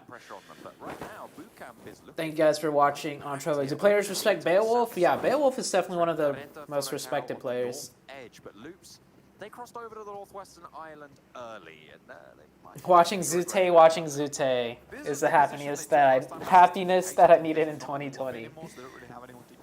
Oh, I missed a follow on Trovo. Cole_NR, thank you for the follow. Hey, I'm new from Mixer. How's it going? Oh, welcome from Mixer. What's up, bro? Oh, there it is. Hard shift towards Came from Mixer. Dude, look at that hard shift. Happy with that one. On the other hand, I wish we get hard shift blesses like that, man. Towards the north, and no one really plays on the northern side, so they know that, damn, we're gonna have a lot of teams running with us. So we're gonna might have to play this a little bit slow, but running up into boot camp because there's really nothing else on the western side unless you make a huge rotation over the northwestern island. And trains like in front of us. We'll have to go through boot camp as well as Paradise Resort, where Cloud9 were originally. They'll have to put sandal to pavement. Try and beat a hasty path there, however, because they are on the long side and they've only got about 40 seconds remaining. They do have a lot of control near Painan, however. Do they have to rotate in scrims properly? Use this as an example. Well, for this one, since it's Sandhawk, it's really hard to just rotate. So, in situations like this, if you can't find a clear pathing in, you have to just fight your way in together as a team. That's Mezexis and the lone players from both Grunto and B4. Luke's going to move fast, though. We're in this position, which grants them the ability to get across the bridge early, gate camp any other team that wants to make this rotation, which is why they're running so fast. They're not really looting up as much as they wanted to do inside that compound, just so they get to the bridge. Absolutely, they know that for Hut inside, if you're wildcard gaming, you will cross that side, you'll play on the north, you'll try and take the ridge side, so they know that's clear. What they have to worry about is the long rotation on the west side of the northwestern island, and Mezexis coming down as well as Grunto. So they can definitely get to a compound very, very quickly and gate camp a couple of teams. This is very smart play from Loops. Creme Betis, they're moving in a little bit faster here as Tempo Storm are damn, what the fuck? Be worried about Ace 1 as well, who are still people be acting up on Mixer. Jumping on the moped, and both of them there, H and Tensor, they're on their warp head there. Oh yeah, the warp head. The warp head. It moves out, and it will go up towards the ridge side. Spotted Cromrail Betis, but the warp head is not very fast apparently. Tensor gets knocked, will be able to get behind a rock. The rest of Tempo, they're over the hill, but it's now just H to face off. Looking for a shot, will land it onto Nitsu. H and Tensor. Who was driving? Who was driving that moped? Escanor wants to push out wide as they want to keep their team alive as well. Tempo still not close enough to aid them, but Ace 1 are just over this skyline as well. Spec moving in here as Creme Real Betis. They have a few nades thrown their way. B4 get eliminated. The final player does go down for them. That was on the northwestern. Oh, that nade. Oh. Nades over the top. It's only zone 3, so they can survive this. Oh, Spec got third-partied. Yeah, Tempo. So many teams fighting in the blue right now. Still in this one. Cromwell Betis has done this before versus Tribe, and they actually went out because of it. Cromwell Betis, in an ideal world, would just leave this fight. There was no reason to stop the warp head in the first place. That thing was going to another battle elsewhere on the map. Instead, now Cromwell Betis have kind of sealed their own fate, and they've forced a fight. Oh, that team. They do take a lot more damage from we could have gone to the warehouses here, but then, yeah, I think the warehouse was the better play. Island, so they don't have to go for that cross. Look at this flank, John. Combat. There is a flank coming in. Nuno's very, very close. I think they hear that. I think they hear those steps. Spec needs to get the heal on, but no, he opts instead to risk it for the biscuit, and he's going to jump up top, and fortunately for him, he's going to be able to find it. Should be able to get the heal off as well, but not before two players from Tempo get knocked. A three-way fight as Rain now springs up, finds one. Oh, nice. Hits the deck again as his Cream Real Betis to get eliminated. Tempo Storm still alive, but Spec very, very low, able to get the res. I wonder if the warp head is still up and available. Capjow just drops on a few meds, but it's got absolutely nothing on board. I wonder we push TS here and get the wipe on TS. Capjow might just go down to the blue itself. Beryl, though, in hand, a very strong weapon here. And this fight continues just on the precipice of the circle at the moment. somehow 3 players are still alive for Tempo Storm. This is phenomenally managed here. They juggled it well, but they have a long way to go. And they have some players in their way as well. Ace have split, so they left Cavajiao over in that fight. I don't think they're going to be able to get him back up. As Tempo now send for the zone, they have to move. This is where the zone will start to hurt them. Yeah, I mean, the closer and closer we get to that Circle 5. Circle 5 is where things become almost unbearable out of the blue. And you can heal it, but it will cost you a lot of util to make it happen. I didn't have any meds at this point, The Warphead was still alive. Now they're rotating. so I just had to move in. We dropped Juicy all the meds, so Juicy can med in the blue and give cover. Juicy as well as the rest of the team are on the low. Nico, though, this guy has done fantastic things before. He's now moving up. He's dodging around the bullets, but not for long. Unfortunately, the micro is at close range. We know how strong that thing is. It's an absolute beast. And in the right hands, it's going to do a lot of damage. Nico, he knows that now. But Senab trying to manage the aggro around the rock, and his teammates backing him up beautifully. One player alive for Omen Elite, and he's been spotted out. It's Juicy running around out in the blue. They will not be able to get in here. Well, I mean, they might, but it's highly unlikely. Yeah, I mean, he's been spotted out, and he's about to get beans by the blue as well, like you were saying. So Juicy's practically stuck here. Darting does go down to the circle, and Tempo, they have made it in, and they're currently ahead of Tremcaretta Fracao here. So Wildcard chilling up there. Very tough, and I think Tempo, the one thing they're struggling for is meds, equipment. So if they can get the kill onto Dang, Trem, Tempo made it in they'll be able too. to get a nice cheeky restock here. Cooking the nade, Spec throws it up, goes behind the rock, a huge perfect! And they bring it down again into their favor. Matos is going to fall first, and nades are going to be sent in again to try and confirm that. Mufasa tries to play close, but he's in the danger zone. Another nade sent over the top. They isolate this rock, and they just trade it out. One for the other. It's a conveyor belt of knocks. Nade comes out from Rain again. I don't think that will hit anything, but currently there are 2 down. But it's a 2 versus 2. Swagwin's going to go for the resurrection, as is Tensa. Right now, though, the main thing to worry about is the blue, and this is what Chrome Real Betis did not do last time, and it's Tempo doing it now. They are just leaving this fight. They know they can get a better position. Trem is now injured. They're in a worse spot. They'll have to move in, but they've got a motorbike on board. They will have to leave at least one of their members, and now they're down to 3. Juicy's medding right now. Very good to hold them off later on. Rip. Swagwin gets knocked on the side swipe. Falls off, and it's unfortunate. Juicy as well. Dang, trying to that's so eke his way in, unfortunate. finally gets shut out. Tremcaretta Furacao able to get 1 kill, but they're 1 player remaining blank now. And I think they know he's up here. Senab is going to push down the hill, and there's a gatekeep coming in from Spec, but he's been spotted maybe from the sidelines. They know he's at the tree, but there's no meds left, and that is going to be Senab falling very, very quickly. Slicky, you can see Spec. Tempo be able to get into the zone. With that kill, they'll know. And now Tempo can move in. Played that wonderfully there. He knew that he was going to go down. He didn't really have to do anything else but just wait it out. Utils were low. 1 bandage left. That's what they're really struggling for, is any kind of medical assistance, any kind of bullets.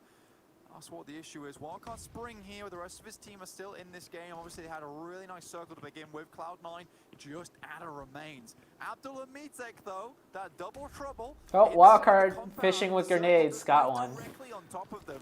So as 2, they'll have to hold down quite a big compound by themselves, and the 4-man from Wildcard will be coming at them very shortly. Tempo managed like 3 teams in the blue there. So much this match, Blank. They have had so many engagements. We watching Zute, watching his teammates, letting him cut. A few more. Tensa is going to ride strong on the Warphead. They continue to roll it on in. Let's go. All right. It's making it happen, to be fair. We'll see. Dude, Tempo using that moped.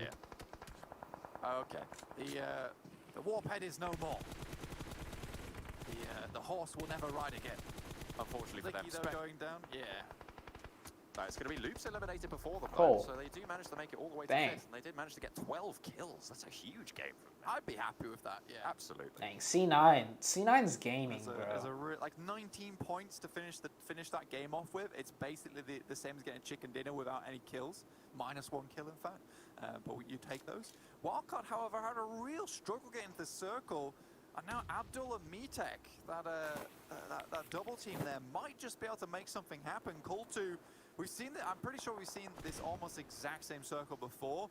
And right now, Alpha 7 got a really good spot as a circle drops directly onto their compound. So the other compound's not even playable anymore, John. This is horrendous for the other teams. Ada does manage to secure that point as well. Alpha 7 were trying to steal it away. Wildcard with a solo play. You can see him off in the distance. Enigma going for the heal off, trying to survive as long as possible. But it's Cool2 really, who is the only team who could. Just they played on all global tournaments from NA. If Omen don't qualify, it will break his streak. They're just biding their time, and at this stage, Well, the only thing the only excuse I got is I didn't play all of PMPL. But I am playing on the second half right now, and we're still struggling. So I don't know if there would have been a big difference. Truly have to make it happen. Enigma tries to take a couple of players here as he goes down, but will not be enough. But Ada's still in this game. Cloud9 have made their C9 almost out of 15th, but they've made it up to third place right now. Yeah. For so very long, John. They're going to keep their record riding strong. Cool2 though, they want to mount up as well, trying to get. If Adder times this right, he could win this. Their side of the road. Mid-tech falls. Now it's just Abdul and Cool2. They're 1 versus 3 in this engagement. The question is, do they know to press this advantage? Abdul not wanting to go for this res just yet. Very, very low. You can see them medding up. They just don't want to take any chances. I think Adder's going to get second here, though. Adder has 6 first aid kits. He's going to first aid. Yeah. Oh, that's fine. And they do it.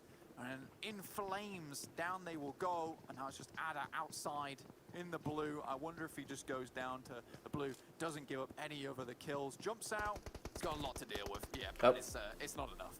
Well, they'll be able to do it. Cloud9 make it all the way to second, and actually they get 5 kills. Oh, we're sitting at 69 viewers on Trovo now. It's all my Trovo peeps. Welcome to Trovo. Survival, what's up, Survival? What was the change you see from C9 the last 3 days? I don't know. I don't know what they've been doing different, but they're playing extremely well now. In my opinion, versus Alpha 7, they waited for a long time. Trem were able to also enter that fight. But the real team that I want to focus on is Tempo, James, because you need Carnage, the 3-time champion, on your team. Can we stay at 69? We're at 68 right now. Yeah, it takes a while. I'm sorry. We're fine. A little bit of lag on that one. Yeah, absolutely. Caught in the. Yeah, they got second 2 times in a row right now. Those cat 6s, mate. That's weird, Xander. Tempo Storm, they definitely went through a war, John, and they made the most of it, I've got to say, considering that I thought they were going to go out relatively quickly in this game. Yeah, they somehow took a 3-way fight out in the blue zone and came out on top with 3 players still alive, and they got 12 kills at the end of that, as we were talking about during the cast. Like, that is nuts. These guys are on point right now, so I'm looking forward to seeing what more they have today. All right, well, bye-bye. I'll see you later, as we now head over to the analysis desk. We've got 7. Do I know Old Boy? Yeah, I met Old Boy in person. Looking at how this played out, Cool2 get themselves another win, another chicken dinner on the board here, 7, as they were able to do pretty darn well for themselves when it comes to all of that. So 7. It's top 8 that qualify. I think they did great, man. I think they were able to just go ahead and hold. Do you make money if we send you these mana things? No, the mana things are just like a way to track of who watches, or I guess who's your biggest. Nah, I don't know. There's a leaderboard for mana though, so I can see who's giving me the most mana. Points and pretty much, man. I'm just speechless right now at how much C9 has been able to turn this around. We've seen other teams that just haven't been able to turn it around, and to actually finally see it from a team leaves me a little bit speechless.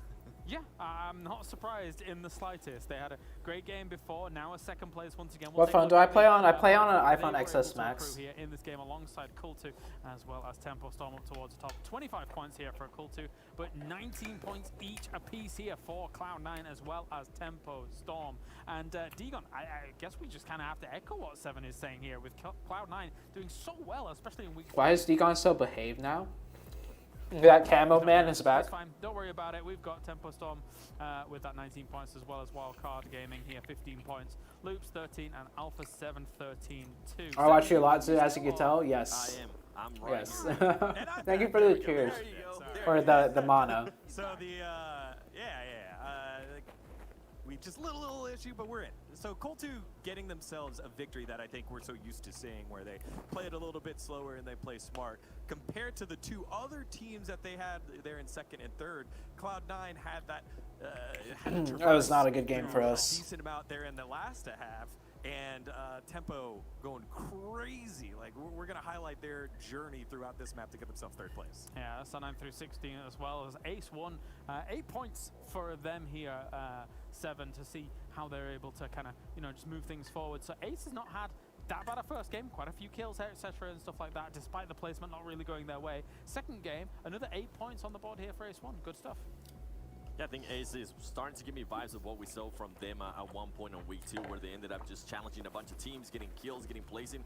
I think they really want to go ahead and get that chicken dinner before the tournament ends. As we're taking a look here at Colt2 BG stats, not that much damage actually. I think that might be one of the. You don't know why Trovo isn't working for you? Winner with only 576. An uneventful Is it not like loading? Win, as they're able to. I mean, they didn't even. Yo, Teddy C and Silent Games and dude, everyone's just sending me mana now. Sorry, our overall stats for an actual win here, Degon. So stealing a few, being a bit cheeky, getting some points. What's the leaderboard? How can you tell? As well, right? Hold on, let me. Yeah, I mean, Colt2 BG praying to the Circle Gods and find themselves that 5 kill. It's a very pacifist way to. Yeah, I'll show you guys my Trovo leaderboards. As many points as they can. As they're like, again, today has been a day of some of these. Do you guys see that on stream? Their way on up. We yeah. already talked about Ace 1, Ace. You could click there, and then viewers and leaderboard up here. So it's been it hasn't been on the Trovo day that we've seen throughout where it's. Well, I mean, I'm on the computer, so I could click it and see. Let's take a look at the Mountain Dew game fuel moments here. This is the weekly rating right now. The circle was not kind to people once again. And here's the overall ranking.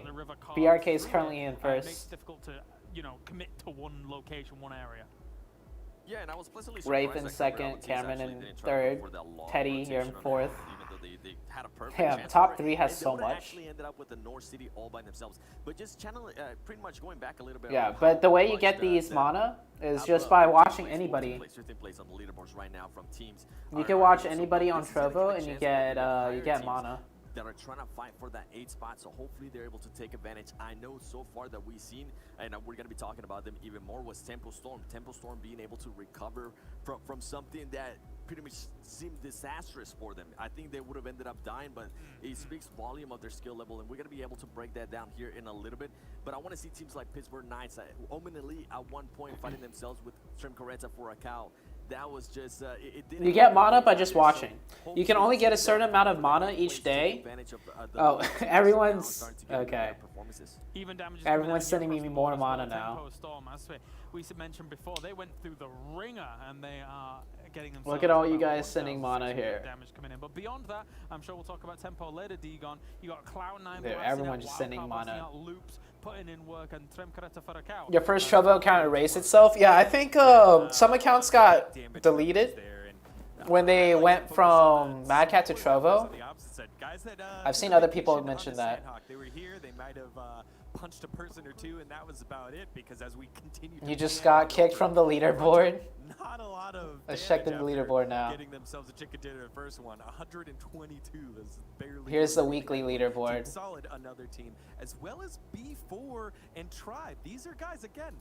Here's the overall. Oh, Sakamai's in 10th place now. That aren't putting up points are teams that are in the middle of the pack. They don't have the cushion to be having games like this where you're not really weekly. Here's the online. We were alluding to it before this game, right? Degon, here's the leaderboard for everybody watching me right now. Can really get themselves into those top 8. Below that, here's a huge shift in weekly leading board. And kind of messing with those averages. Sakamai's no longer in the top 10. Sakamai got kicked off. A little bit flipped to the start of the day 7. It's kind of interesting. For a weekly. And keep in mind, it is Sandhawk, right? We kind of seen just some crazy performances from Sandhawk.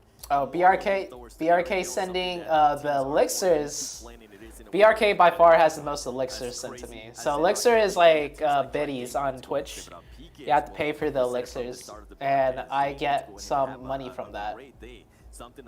The cheers or the right The now. mana, everyone's Back-to-back casting their second place, mana that right is now. huge Look for at them. this. And I wouldn't be surprised if once 500, 500, 500, Gotta put teams through 100. the gauntlet, mate. That's what you got to do here, and that's why, especially when we have Miramar in as well, the adaptation. PRK with the elixirs. Battleground to battleground to battleground were always very cool. But let's take a look at the Oh my analysis gosh, you guys are popping highlights. off with the I know mana. you've got something for me. I'm sure you have.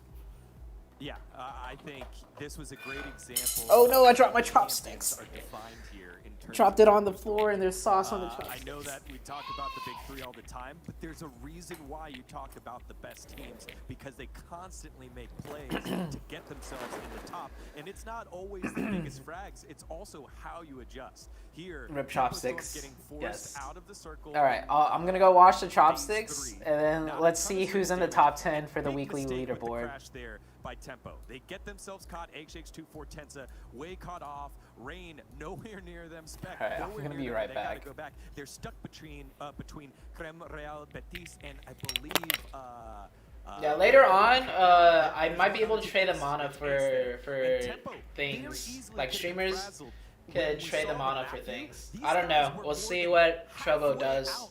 From where the circle was, any other team would have panicked. H2-4 goes down. Spec is getting bled out to the corner. You can see him bandaging and bandaging and bandaging, and we were like, "Hey, how are they going to make the play here?" Spec stays cool under pressure, able to take down Nunez, buys the rest of the time as Ace gets themselves pushed out, and Tempo then go from there to scoring a massive amount of points. So many other teams would have broken from the mistake from crashing, from being shot outside in the blue, from being third-partied way outside in the blue, but this team pulled themselves together and get themselves a major double-digit performance. I think that's so often why we see that kind of buddy system, the 2-2 system, kind of work out pretty well for itself, Seven. If you're doing a 3-1 split, if the one gets into conflict and dies off, then I guess, yeah, you've got 3, but you don't really have many options to get them up, right? But if you've got 2-2 split going on, even in rotation, you still have an opportunity to kind of make the recovery happen, right?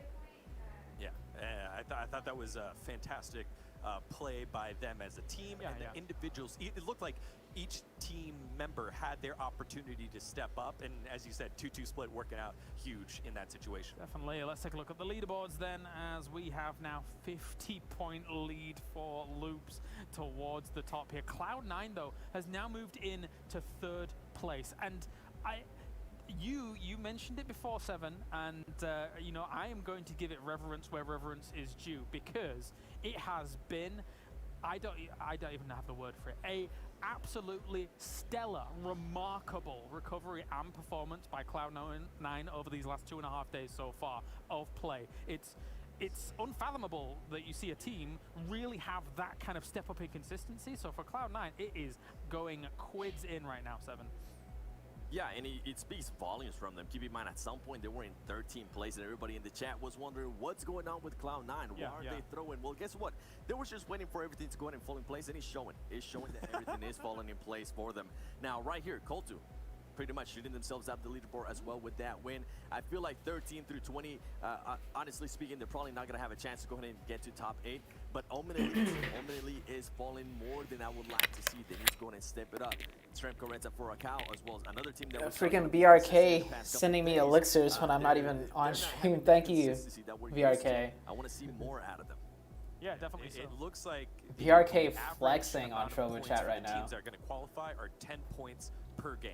And if each team is playing 60 games, that's 600 C9 said, all right, I'll give you guys a head start. Now hitting, you know, game 52 or game 47. Okay. They better be averaging oh, 470 BRK points or 520 with more points. elixirs. They're looking to be on average with Pittsburgh Knights, who is currently in that 8th place spot. 10 points per game is what you're looking for. 600 points by the end of the tournament. Let's see. It's about what is going to be good enough. And as you said, these teams at 13. Here's the weekly ranking. They're averaging about like 6.5 to 7 points a game, and it's going to be a BRK at top with the mana by the end if they want to get there. Yeah, absolutely. Swimming upstream can be. I wish they had an elixir leaderboard. I think they'll add that in the future. Remaining for today, we have Erangel Vikendi and then Erangel. Top 10 for the week. Purple Cat, Silent Games, Big Smoke, MPX, Teddy C, Beast Boy, Monarch, Cameron Wave, BRK. Towards the end of the circle, they made moves decisive. They made moves quickly to be able to get themselves in the best spot. They It did, but I'll tell you what, Granto. Tell me, go on. I don't think they're gonna go ahead and get that win again here in Aragon. One team that I did see a lot of a step up, and one team that we just kind of highlight, and we're able to see. How many points did you guys get today? Well, you'll see in 3 games. From that crash for me. No spoilers. Volumes. We don't play Miramar anymore because Miramar lags. Miramar, the map specific, has like lag issues. So they took Miramar out. So they have all the time in the world to just go ahead and loot, get the rotations they want to go ahead and get. I hope they get a win here because it will go ahead and just keep. Oh my gosh, BRK. And I feel like they're currently the team. Trovo, the Trovo people are like, so if they wanted to, they could push. let BRK send his elixirs how he wants. Oh shit! You guys told BRK to do a cash bang and he did a cash bang. In the lobby, and they're doing that kind of south of Pachinki trash. Let's go, BRK. Difficult for them to kind of go up against when it comes to tempo storm, but them not being in the By the way, for people on Twitch and YouTube, a little bit easier. so and I think in the things BRK is sending here. A little bit west of them, they're a little spread out. And let me zoom in. And all those guys being so veteran-like on that Pittsburgh Knights roster, they're like, yeah, this Hold is on, how could I do this? Right? And it seems to be that throughout the PMPL so far, pop out it's chat. been Here the we teams go. that are willing to take the risk, to take the fights, to go head on and challenge with guns and be proactive are the ones that are finding success, which is why you see XQG at the top and why you see them constantly pushing themselves and sometimes failing, but a lot of times reaping huge rewards beyond just kills on that specific team, but then the space this that they get thing afterwards. So for me, it's got to over be here. for Pittsburgh Knights and Tribe. These are teams. Let me zoom in a little bit on it. And we're saying at the very right here. has the opportunity to challenge for a crown. Well, Loops has I'm like throwing myself off. Points multiple times here. B4 this is basically like biddies. These things what BRK is sending are like biddies. But get themselves a first. And there's like the cash bang. This thing right here. It's 1,000. Well, guys, go and enjoy your next game of It's got a gun that says rich on it. Finer details, and I'll bring Thank you so much, BRK. Charming gentleman once again here to get us the roll in here, and we have John and Xander. Xander, any more weird things to say to me? Thank you, BRK. Appreciate it. I actually didn't have something weird to say, but I think you dispelled it with that. Damn. Can't bring it out anymore. Oh yeah, it was about I'm here for all the Americas as well, you know. All the Americas. It's all good. Okay, yeah. All the Americas. Delightful. All right, well, I'm gone. Yeah. Sorry. That was... BRK says, enough for today. I'm single, chat. Do you want me to go? Is that okay? I'll see you soon, buddy. Alright, see you later, I'll catch you later, dude. Off your pop, come on. Alright, let's get into the game, Blake, enough messing about. We're back over to the middle. Zoo better get to work so y'all can get the dog you want. That is an awful play. Oh, okay, that is I thought something had happened. I thought maybe, you know, like, a wild raccoon. yeah, the biggest like purchase I've made since doing this whole entire PUBG thing, outside of everything I've used for streaming, like the computer, is our pet cat Zuki. Yeah, but I thought you'd be like, whoa, that's awesome. And now, yeah, Saku wants a dog, so a dog is coming next. Wildcard are going to be well unhappy about this. It's very hot in England, that's why. Yeah, true. So I'll see where they go, because they might just head up towards Rozok just outside Yes Now, pick up some BRK, well, I just spent 3K elixir in 5 minutes. Thank you, BRK, bro. I appreciate it, man. Even less time to loot, and it causes I appreciate it. because most teams are going to head up towards the eastern side with this plane path. God, that's nasty. Yes, these games are pre-recorded, Batman. Wildcard, as you say, they will be probably most myth, but animals are expensive for no reason. Rats are free. Alternate location. Well, that's what I'm saying. Yeah. There hasn't been. I think this is the first time that the north side teams have had to be like, oh, we must think of something new now. Drat and Blast. Oh, crikey. Wildcard. It looks like they're dropping out near. Oh, it's fine. Gatka, It's near okay. George. And they're see what they can get. The circle does come through, Blank, and it's actually a northwestern shift. Hang on a minute. Someone's died. There's Nox coming through. That's Unico Edu from Crimreal Betis down by the bridge. Must have. You know, it might. I don't know. In my head, I was like, what are all the possibilities and formations that he may have died in this situation? But I can't think of any. I mean, even if he fell, I don't know why you could. Yeah, look, Team Solid. 1 kill. Yeah. Oh, They have a kill. amazing. There you go. So it was a hot drop, and to be honest, I think this is what we were talking about, right? This is the plane path coming to bear. Oh, I think I missed it. Well, BRK tipped me $5 on Twitch. Thank you, BRK, for that $5 dono. That was an hour ago. I just saw that. Oh, I mean, I think it's Team Solid. Premier Real bettors tend to loot down here. Team Solid usually go up towards North Mansion, right, and go for the 2-3 split. But I mean, the 2-2 split. But they can't actually do that here because they've only got 3 players. You know, Oh. Happy to take that one off you. He's happy about that. Kevin runs out into the open, and exactly what you expect would happen does come to pass. Kinwabala with the double barrel, trying to push on close. There is a little bit of a rescue attempt happening for the 3 players of Team Solid. They are playing with a 3-man Rip roster Team again. Solid, man. Ace just bullying Team Solid because they know they're a 3-man. Cool outfit, Kinwabala, Pepe. Does he have the shotgun A now? little bit more than cool threads if he wants to take it down though, as Pepe does get first knock. There's a double barrel around the Oh, corner. oh, he got him with the And double he just gets barrel. Shut out. Yeah, flushed out as well. Oh my gosh. Okay, so that does work out at the end. I didn't think that would work out as well as it did. I'm happy with that one. Yeah, Team Solid will be okay with that. Proza though, he's Prozo, pleased. not In happy. fact, will go in for the fight. Notice that there's a lot of damage being done, and they'll be isolated down to just those 2 players. The rest of Ace 1 not really anywhere nearby. So it's a 2 versus 1 at this stage. Yeah. So He's got to go A aggressive few problems here for if he wants to take Omen this in fight. particular, who like to drop down to Milta, right? Oh. So now they've got to move all the way up to the that nade. northwest. God, it's just Grunto's an unenjoyable circle down for to everyone. 2-man This right now. Exis, though, this has caused a lot of issues for players because usually they're very used to what kind of rotation paths they want to go for.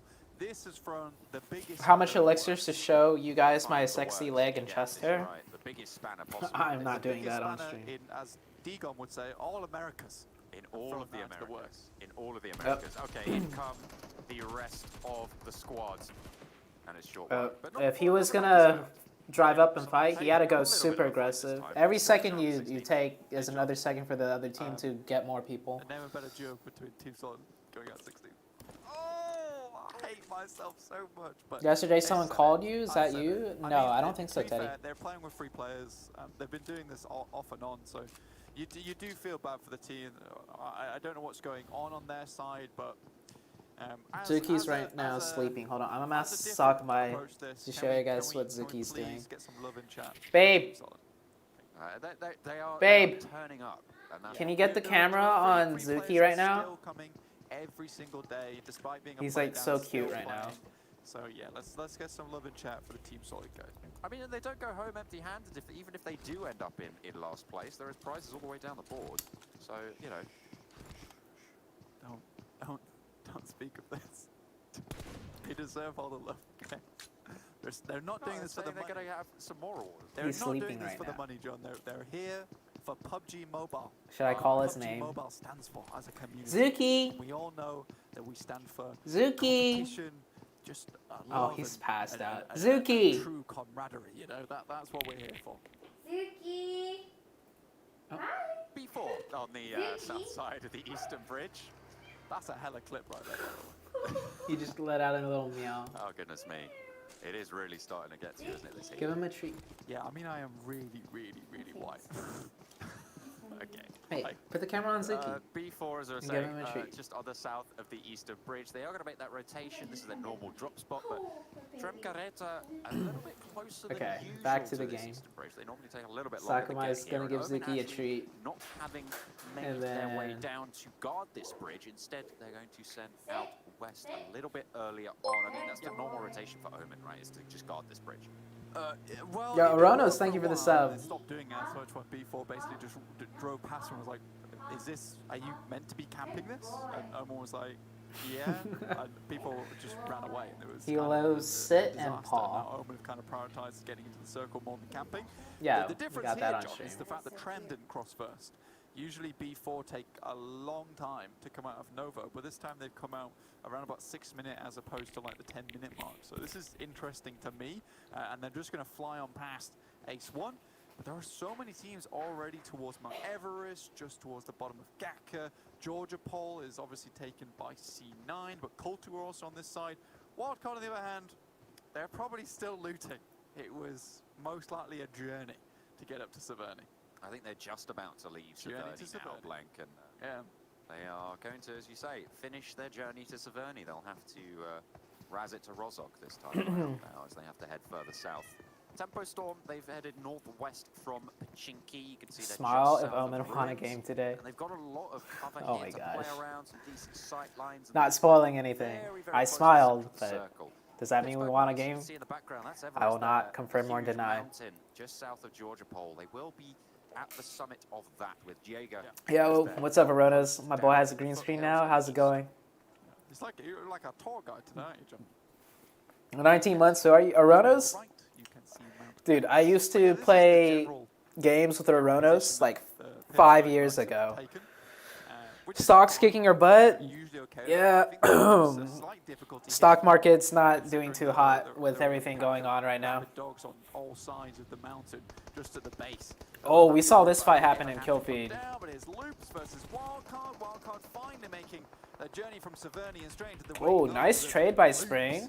Oh dear. Loops, by the way, they have one player split from them. Oh, Enigma, bro. In this compound, which means going 1-for-1 leaves them 2 standing. Carrillo 2v. find the knockout wide and towards Acer, and Enigma goes very, very low, looking for the shot over the top. Oh, and then Spring goes Going down. to be finding yet another wild card. They get taken down. 3 players from Loops is all. Wow. Suki, what's wrong? It won't be on the returning to Suki's like, you Severny woke me anymore. up and you're not gonna play with me. How many more? I'm all out. I'm out now. Okay. I've had my fucking circle 3 now. Circle 2, sorry. Cloud9 though, that eliminates one more threat for themselves. Loops, on the other hand, can be feeling pretty good about that because it means the majority of the Can you be a sub now on Trovo? Yeah, you can subscribe to me on Trovo. Alpha 7, Cromrail, Bettis, as well as Omen like to make that big rotation over the northern side. So they potentially might just hold out here for a little bit longer. You can see Omen on the typical pilgrimage that they tend to make. I feel so sorry for these guys. They really do. Like, I feel any car that they've driven is definitely looking more and more second-hand at this rate because they've been putting the miles in. I think we as a team probably have the longest distance traveled out of all the teams, bro. I swear to God. Really here on top of Everest. The question is, how long do they stay up? Zute, breathe if you want a game. For sightlines, it's pretty tricky Clear to your get throat away if Omen won. Yeah, and I mean, this is probably the first time that it's The amount of times I clear my throat on stream, bro. We had circle shift over this side. They've been kind of on the I'm gonna try and not clear my throat for the rest of the stream. Because unless the circle does a mad hard shift onto the top of Everest, even in that case, you will still be on the edge. Here, there is the potential for them to at least still hang on to the island on the next circle, the top of the Mount Everest, sorry. Jagger with that quick dip. Just move in. Jagger has to leave his outpost, but he will receive information. And you see the car itself with glue attached to the wheels, making its way up pretty much a vertical angle there. You'd love to see it. I don't know we were playing Skyrim, goodness. I know, right? It basically was one of the horses, wasn't it? It's just up there like a shot. Yeah. Oh dear, no. Saku there's cleared no her hang throat, about on lol. this guy, is there? Jeez, got up early.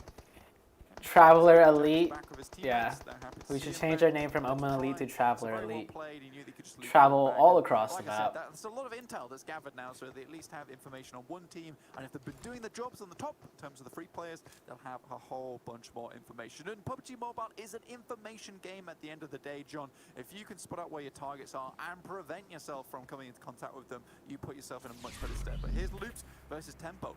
2 huge titans. Ooh, off what the was wall. that sound? Once again, they might clash here. Loops have a nice position. I hope. within headshot I love your rally, streams. as you have so Yo, well thank you done. for the dono. Tempo, however, they have the compound. Dizos Still with the the circle, $3 so tip. neither of these Thank teams you. really Appreciate have it. to press the fight here at all. They probably What's don't gonna happen want first? to Carnage Either Race of Quit these or teams, Omen they wins another game? invested one set of meds towards the end of the previous fight, after taking at least one knock and a little bit of damage with wildcard. That was.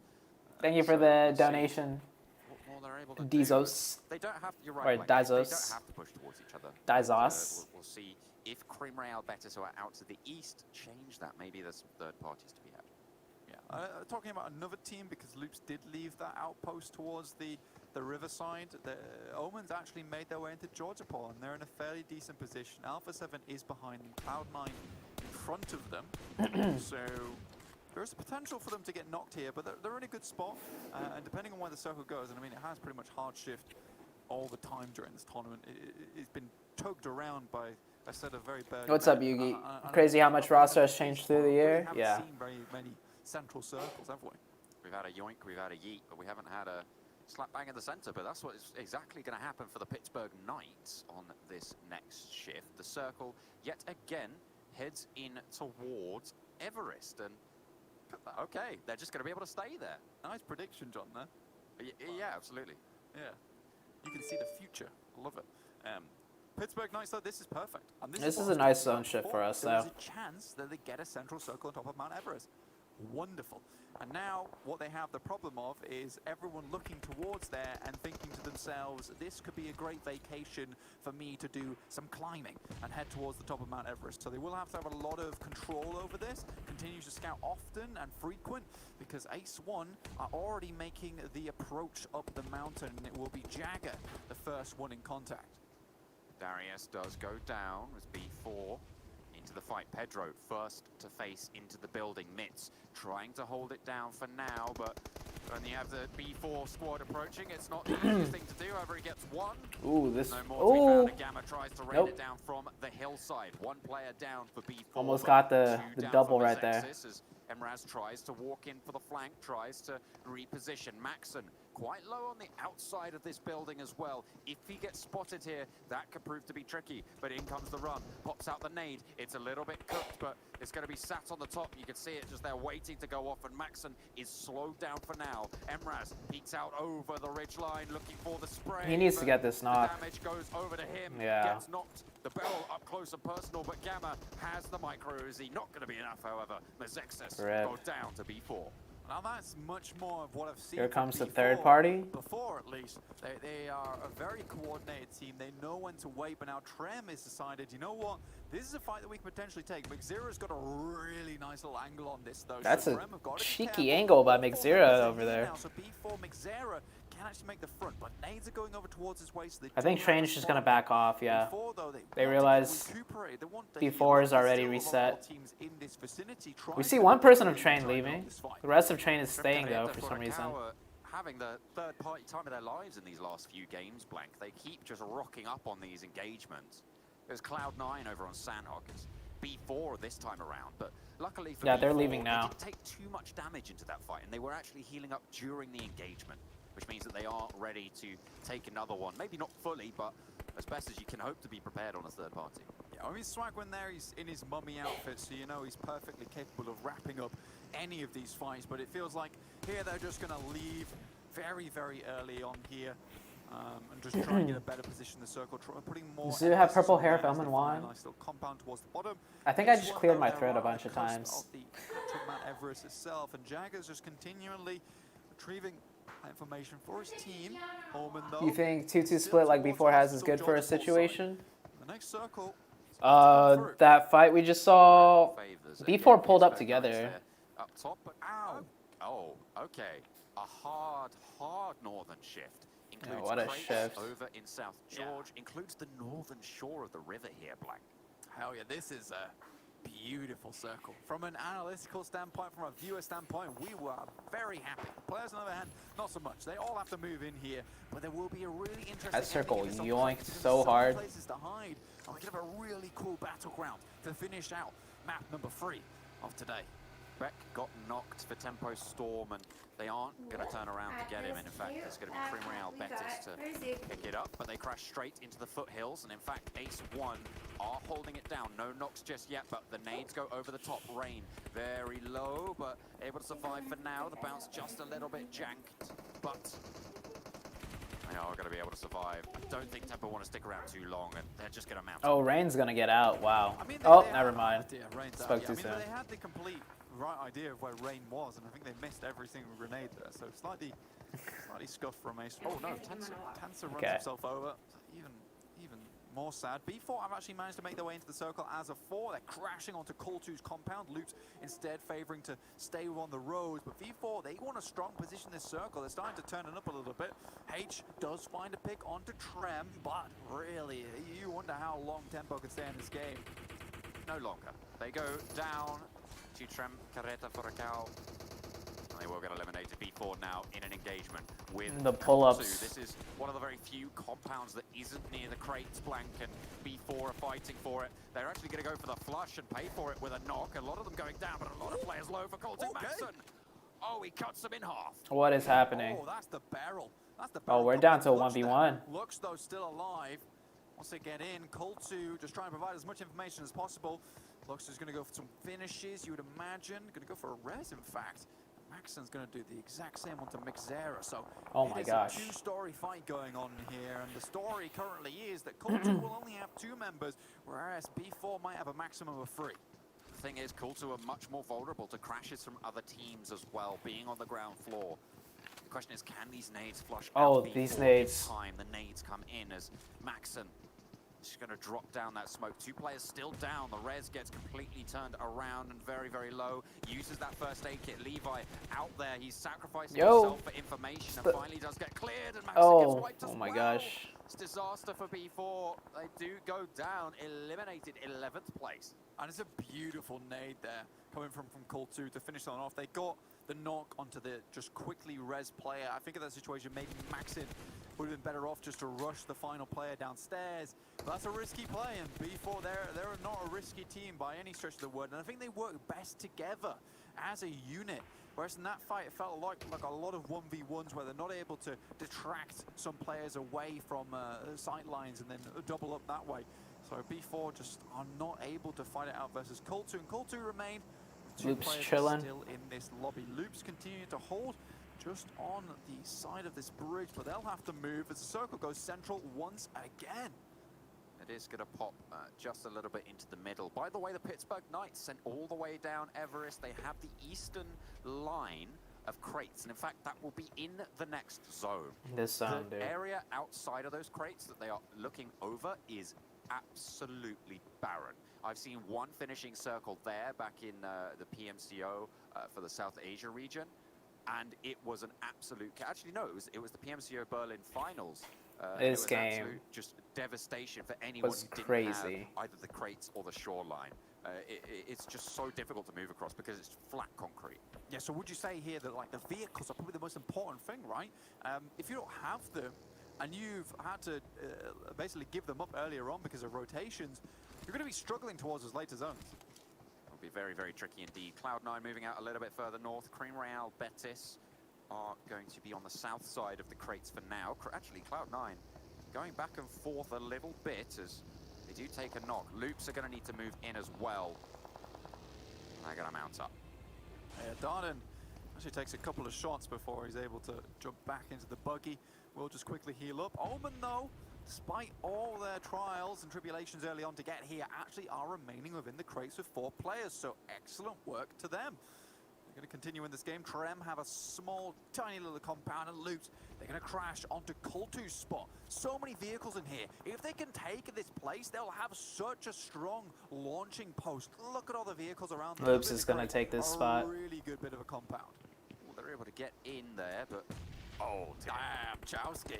You see that come through, and you know your number is up.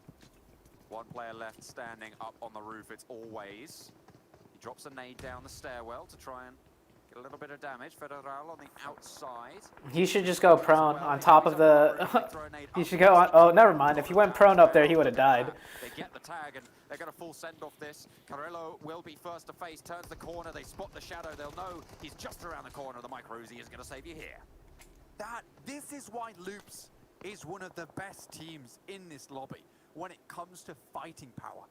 What a C9. The way B4 crashed on. Just going to the shoreline side, that's smart. But that nade onto the top side was incredible. And even not dead showing though. his position, but also holding out for the jump out on the roof. They had every single corner locked down there. There was no way that a 1v4 was even in the cards of happening. That was incredible. Beowulf gets spotted out, and now it's just Adder left standing for Cloud9. He was able to do a lot of work on Sanok on his own, and we'll see if he's able to guard out his teammate. Mitek does get the flush down, so solo player again for Cloud9. We'll see how far they can get. And the next circle going to come through Stu, so we'll be able to see where that goes. Drops right on top of Alpha 7. So although we are into this zone, game man. 3 now, Miramar was one of their best spots. Now they're trying to move that over to Erangel now. And I mean, they've got a little bit of circle look. Ace 1 though still in the game. Loops though. Yo, those nades. Do they get a nade knock here? Many vehicles available to them. No, they don't. Loots here between Cold 2 as well as the members from B4 who, remember, they were looting a Novo, so there'll be some very beautiful loot here to pick up. The rotation I'm most interested in here actually is starting to pop off now. Crimreal Betis near the Pittsburgh Knights. It's Crimreal Betis who do go down, and the Pittsburgh Knights were able to get that res. But it's Pittsburgh Knights, it's Omen Elite who both have to leave crates. And this is where the runway will start to come through. Ace 1 opening up on towards Loops. 1 goes down, but it's traded. Only 1 down so far for Ace 1. Capijao near the UAS. The rest of his team a little bit further down the hill. Quinoa Bala trying to anchor the rest of this squad as Loops are down to 2. Kinabala here just throwing out the nades towards some of these other players. That will be done and finished. It feels like Loops are just moving out. Chowski straight as the Waters wants to get across. He can potentially play on the other side. Oh, he's going to heal inside the water. Now he's back in the game. Degon was talking about this guy and how he was a heavy fragger, but yo, I never. That's. Is he going to just heal in the water? 1 player standing for Loops. 3 players alive for Ace, but 2 of them. Yeah, I don't know if they catch it on stream here, but. A little bit of cover here, but the blue zone will push them. It's at their back. Omen Elite, they've crashed onto Trem Carreta. Damn, dude. It will not be going their way for now, but it's just Nico standing. Nico and I left so late on the buggy. Everyone else crawling around as well. Nico finally falls, and it was risky business for them. They were nearly dismounted, but Trem Carreta for a cow hold onto it. Pittsburgh Knights take control of the coastline. Damn, dude. Pittsburgh Knights here with the excellent overwatch from Everest. They'll know where majority of these teams came from. But now they're moving in. You've got Chowski out there in the water, healing inside the vehicle. We'll have to come up for breath very soon for air. J7 now just watching this coastline. But Trem, still in this game on the southern side. They'll have to move in, but Pittsburgh Knights currently not looking at towards them. 4 teams still in this one, but really on our screens, it doesn't look like there's very many remaining. You see Alpha 7 with 1 player, Grunto with 1 player.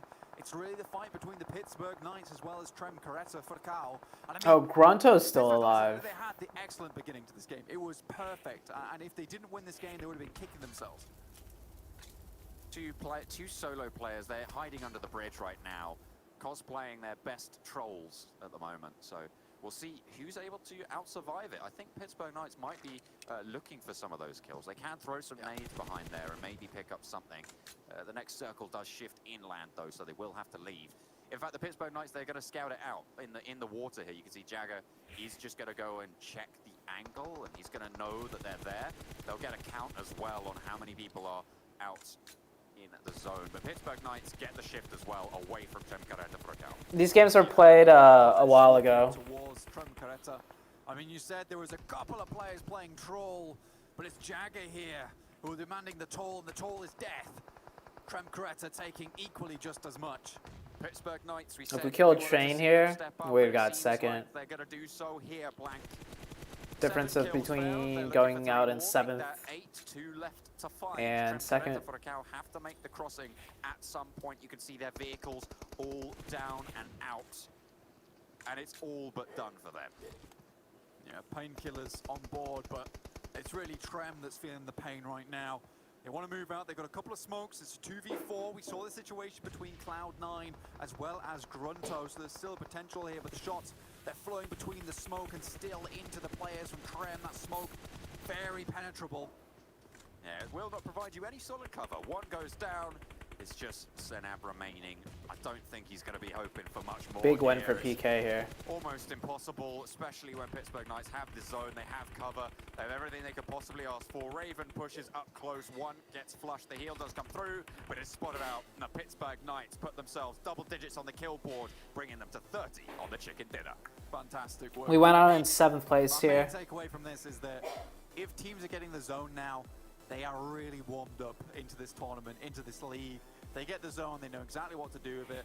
Pittsburgh Knights there on Mount Everest. They play it very, very smart. You know, my definite MVP of that team has to be Jagger. I think the amount of information that he provided to his team and those final moments where he's getting a lot of kills was just invaluable to that win. Absolutely. I mean, even right from the start, he was scouting out down the foothills. Loop's got like 15 kills. Straight back to his team. So, speaking of which, we're gonna go back to Kylaris. I think he's gonna be summoned on in. That's right. Hello, I'm back. We have Pittsburgh Knights here, winning, doing well for themselves from Everest. Good position to scout out where everybody's moving. I think, Xander, did they end up going into crates? Because whoever came out from that battle was going to be afforded, you know, a bit of room, a bit of breadth, and then go on to do well. Yeah, they had that little fight between Omen and Lee. Omen just crashing in and just not able to make that fight happen for them. Pittsburgh Knights move out. They get a nice position on this side, and they just play the ridge side smartly. I mean, PMPL doesn't happen tomorrow. And like John was saying during the game itself, it's very balanced. The next day is... A little bit of cover to play with. Next PMPL day is Saturday or Friday. Getting 4 members to the end Must be fake Zite. What's up, John Allen? Really well played. Yeah, absolutely. Thank you very much, gentlemen. We are going over to 7. Must be fake John Allen on the screen too then. If John Allen is here in my Twitch chat. I haven't seen these circles on a circle like this. But I just saw John Allen on the screen. It's been a minute. We were talking about That's it. fake John Allen on the screen. Real John Allen's in my chat. When Team Soul won in Berlin, it was pretty much the exact same thing. And I remember them using that river, pretty much that river ridge, to just kind of move up. And I was hoping Loops would do something along those lines, but they didn't. They decided to go to a compound and then go back to river. It was weird. I texted Cass. Yeah, I think the casters really touched on it. Does Omen play tomorrow? The next day we play is Saturday. The canal, it just seemed to be like, well, if you don't have one of those spots, you're going to have to force very uncomfortable fights. We got to see a lot of that all the way to the end. Pittsburgh Knights fighting their way on in, getting themselves plenty of kills to boot. 10 kills coming out for the 30 points. Loops, though, as if they needed any more points. 14 kills here, so that will be pushing themselves even further above where B4 sits in that second place overall. And Trem Careta for a cow 7, getting themselves 20 points on the board here. Jeez Louise. Yeah, and they need him. And one of the things that actually I like seeing from Tim Corretto for a cow, winning the gunfight against Omen Elite. I believe they're currently sitting in front of They've got mirrors on top, so I can see my phone while texting. So that was huge for them. That was such a clutch play, and I love being able to see that. And B4, I believe they ended up getting knocked by Kultu, BG, if I'm not mistaken. So good to see even Kultu now starting to step it up. Once again, there's one of those teams, they're currently in 14 plays. They're probably not going to get to anyways. They can kind of play the spoiler alert role where they'll stop teams from kind of moving up on the leaderboard even more. Yeah, and somebody's doused the Cloud9 wildfire for this game. I feel like this is the, just calm down Cloud9 for the past 2.5 days, because they've only got themselves 6 points. Yeah, Loop's got a lot of kills. It was about time that they had something that was Loop's out on 5th and still got 21 points. In the prior couple of days. Yeah, Cloud9 finally getting doused, as you said. For me, as a lot of teams that go out in second with 6 kills only get 20 points. Tribe now starting to plummet, and their opportunities are Where are Loop's gods? Loops is just good. All right, see ya, John Allen. Do Tribe have what it takes? Have a good night. And we'll see how Pittsburgh Knights is doing in regard to that old hump that they were on top of with Everest, and then moving down, as previously mentioned, through the crates and then towards that bridge area. 1,400 damage for them with a few steals as well. And when you have things like height advantage, things like terrain advantage, and you know where people are going to be moving, there is great opportunities to get a few steals here and there, 7.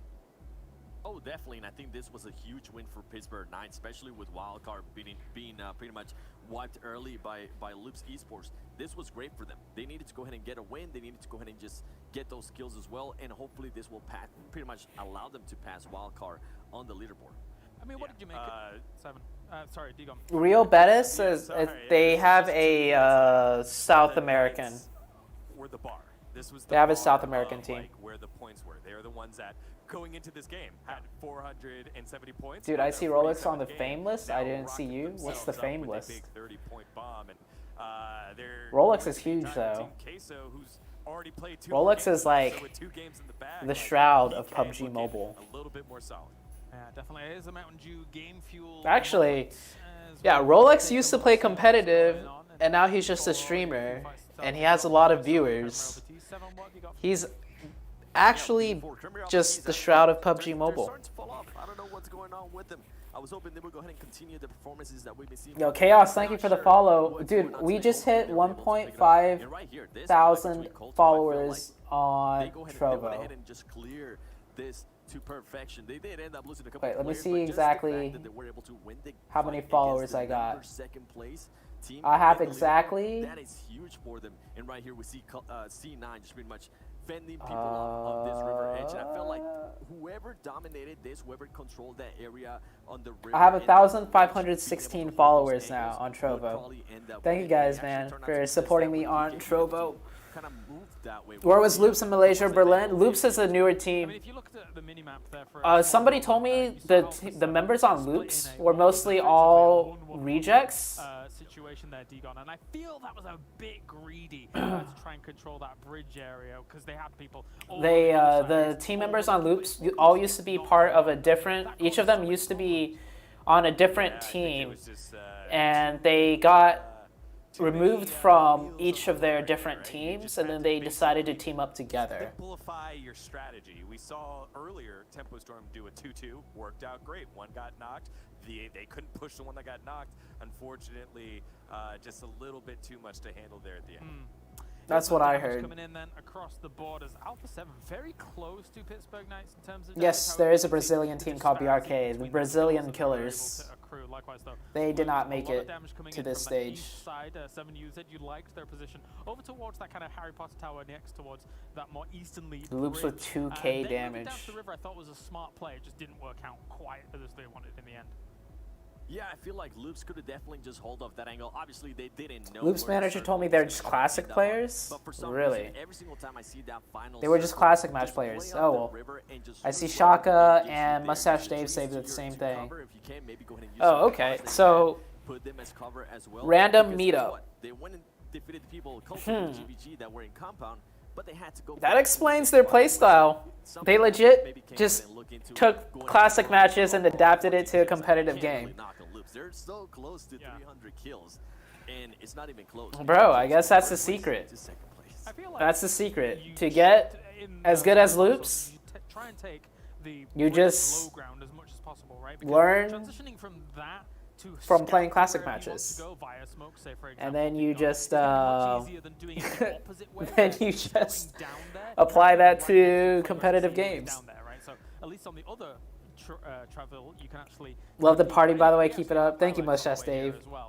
Missing you on the big screen this is actually going to be an interesting today. Fight here between Loops and Wildcard, as Loops did only have about 3 players, and keep in mind 2 players pretty much. It becomes a 2v4 here with Wildcard. Carrillo being the MVP. What I think. So did I just see team name Seaman instead of Omen? I don't know. I didn't catch that. Enigma should have definitely won that engagement right there between himself and Carrillo. Not sure. Yeah, Grunto went out in like 3rd place. The last Grunto member was just hiding in the bridge or beneath the bridge in the water. Just perfect. It goes to show why that man is currently the MVP.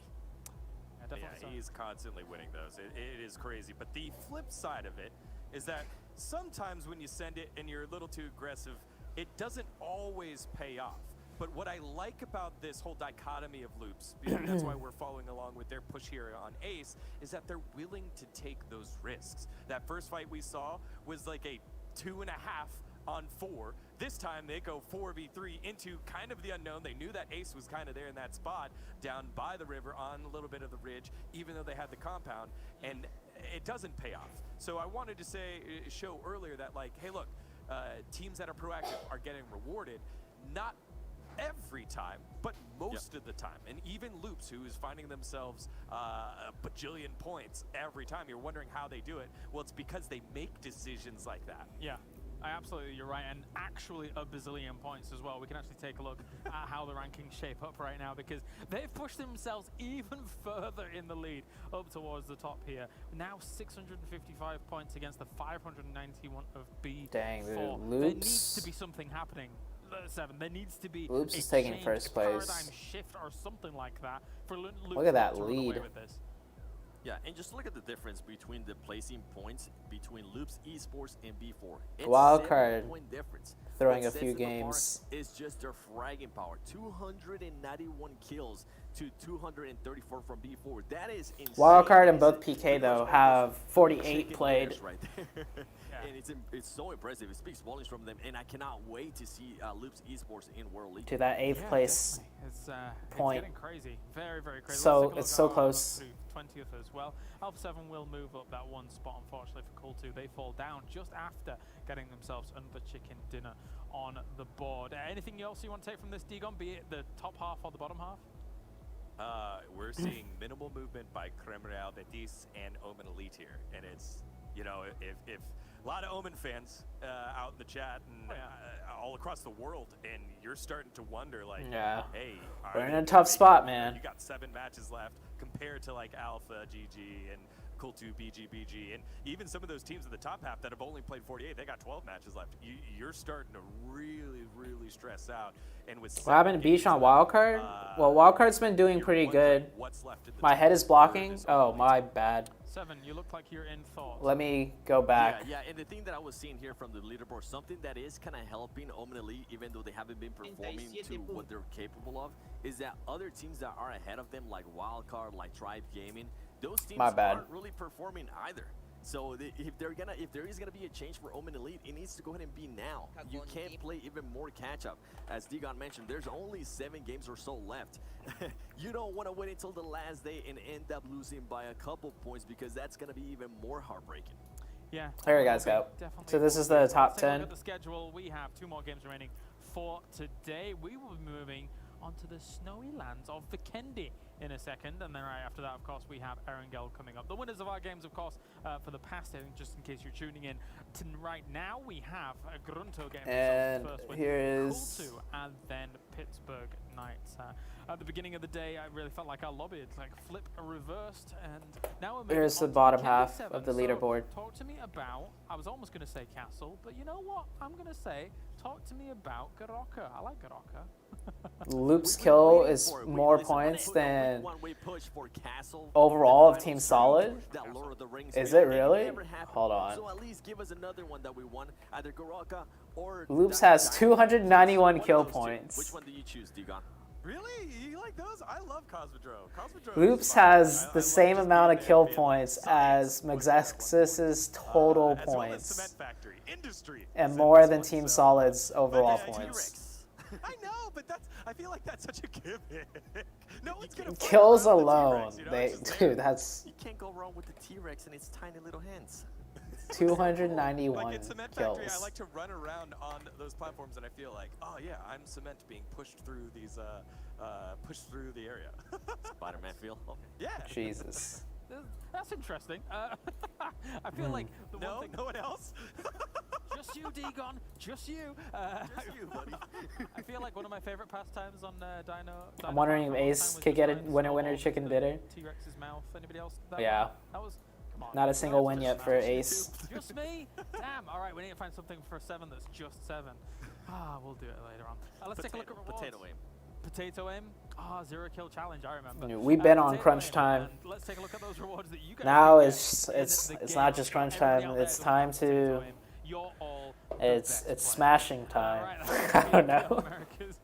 We gotta do more than just crunch on a crunch time, man. At this point. Join in on Twitch as well as YouTube, and join us everywhere. We might even be chatting in the chat, so you might be able to talk to us throughout the games as well. So, yeah, it's gonna be another Vikendi, and Digon, you stop joining us practicing today. in tier 1s. Just play classics instead, like Loops. And it feels like a compressed Sandhawk situation where you go from those 13 teams to 6 teams in the space of a circle. Yeah, and I think teams are not all teams. Congrats today on your 1.5. Thank you, Santiago. Appreciate it. Obviously, and now how they're used to the hecticness of Sandhawk, but I think Vikendi is. TS is averaging like 5 points per game. Comfortable, so they try to just wait until. What do you think y'all are struggling with? It's just a mix of different things in different games and different scenarios. Playing catch up is really hard too. It's just like that added pressure. When it comes to those circles, it does make sense. I mean, we've watched it play out in multiple locations. Loop Staten used to play for Brazilian Killers, and Kowalski played for Red Canids, which is now B4. Oh, okay, yeah, that's what I thought. Yeah, so some of the Loops players are from previous pro teams, and they got removed from their roster.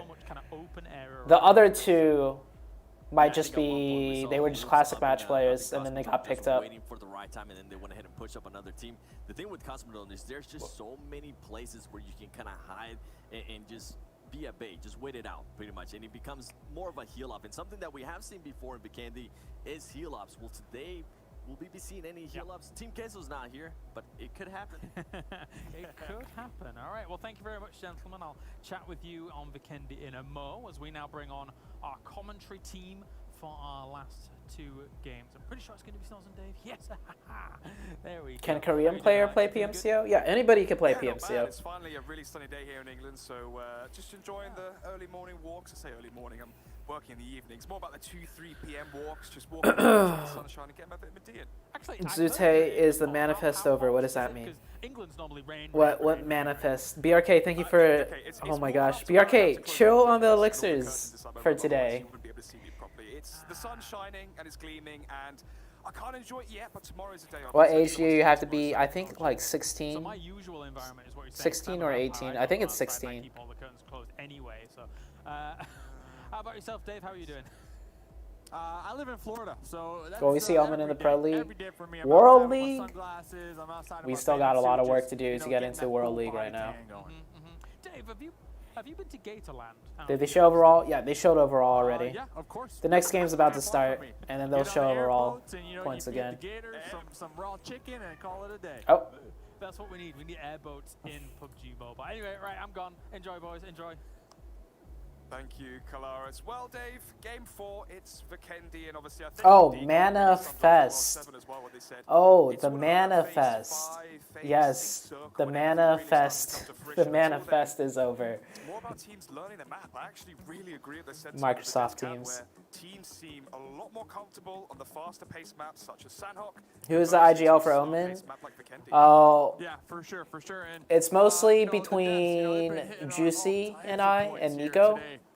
We don't have like a designated IGL. 300 kills. It is actually insane for the squad. I mean, this is a team that all those teams looking at their competition for Worlds, they're definitely going to need to keep their eye on. So just a quick recap. Grunto, Call2, Knights, those have been the squads who won those chicken dinners here today so far. Omen has always gotten stuck in that final stage before global finals.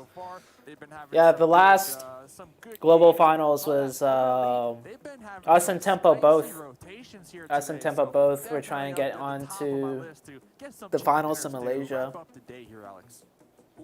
And then a bit earlier here in Vikendi. It seems like we've had a bit of a hot drop here towards whatchamacallit. Oh, pick up that Tommy. This is just south of, or sorry, should I say north of where Cloud9 are dropping, as we can touch on them very shortly. As oh dang, he got shot right out the... And of course, the salient point whenever we mention Team Solid is there's only 3 players for this squad due to issues with the team, which means they've lost pros already just a minute and a half into the matchup, and with that, Team Solid now forced to just 2 players moving forward. But I want to touch on a few points as well, Dave. I think for me, what I'm looking at is this 8th to 6th place. Obviously, Team Chaos, so they're not playing today. Who's that Zute in the game? It's me. All the games were played 6 hours earlier, so this is a pre-recorded match. All the PMPL streams are pre-recorded. But Team K, so they have 2 more games played, so they're going to be really worried about these teams here. That 7th. TS has been playing with only 3 because I don't know why. And below them as well, wildcard games. 2 of their members have, I don't know, just, I don't know. With some stress. What's up, Mr. Shade? I haven't seen you in a while. Teams that are in the actual lobby, wildcard, like 2 days ago, weren't they like in 3rd or 4th place? They've been slipping down every single game. Currently, they're in 8th place on the overall leaderboards. They're still averaging around 10.4 points per game, which is pretty solid. You know, Zute is going to World, not sure about Omen.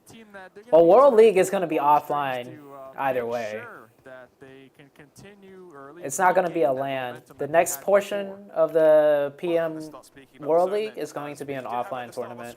Of course, it's towards the south. It feels like every single zone we have seems to go towards at least Volnova and Abbey and Winery. So a lot of these teams, you know, we're speaking Please of say Namaste namaste in Hindi. I don't know how to say that in Hindi. These are the kind of teams that are going to be favoring this one as well. I think Or is namaste... this kind of zone as well, Dave. I mean, they're there towards Fahar. What language is namaste? namaste? Rotate towards the western side of Dino Park. Try getting underneath these teams. Although the first team they may face is, of course, Loops, who... Did I say offline? I mean online. Next stage of World League is going to be online. Yes. Namaste is Hindi. Oh, okay. Alright. It's going to be online. It's going to be an online tournament, the next stage of World League. Some unfortunate, some unlucky days. I mean, just the past 2 days alone, they have about... It's alright, BRK. I mean... 16th yeah. places per game. So they're coming to the lobby, they're dropping, and like we saw there just a moment ago, Proza, they're just getting caught off guard. So Pepe, Kevin out there in the distance, hopefully they can remain undetected. I mean, if you know, online boring, offline the best. I agree. Maybe just, you know, try to go for placement points and you know, challenge yourself and see how far you can make it. Speaking of how far you can make it, I think Grunto are a testimony to that. Ever since we saw them have a few adjustments to the lineup, they tried with the full Vietnamese, if you remember as well. I think it was so I think the World Championship, though, might be offline. Because the next stage is all the Eastern teams are playing online, right? And when I say Eastern, I mean like the East half of the world has their league, and then the Western half has... Oh, wild card. Q was able to get wild card though, and B4. This is a good fight. Whoa, I mean B4 really oh my gosh, wild card. Dude, they've went out like... And obviously they went on to win it as well as Wildcard Gaming. Yo, what is wrong with Wildcard today?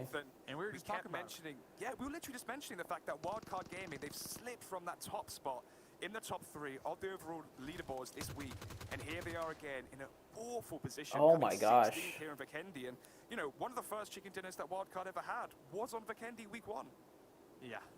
Week 1 as a whole, and it's the same story when it comes to Wildcard and checking out their results from scrims. Like week 1, they dominated. They got a bunch of chicken dinners, but then you know the 3 weeks that followed that, they just kind of slowly just kept dwindling on away. And you know, that's the same thing right here. I mean, being taken out in 16th position, they're currently in 8th place. Like, they need to get a chicken dinner. They need to kind of get... Wildcard is having a really bad day. I can only imagine, you know, being in that top 8 for the whole tournament, and then the last week just letting go of that lead.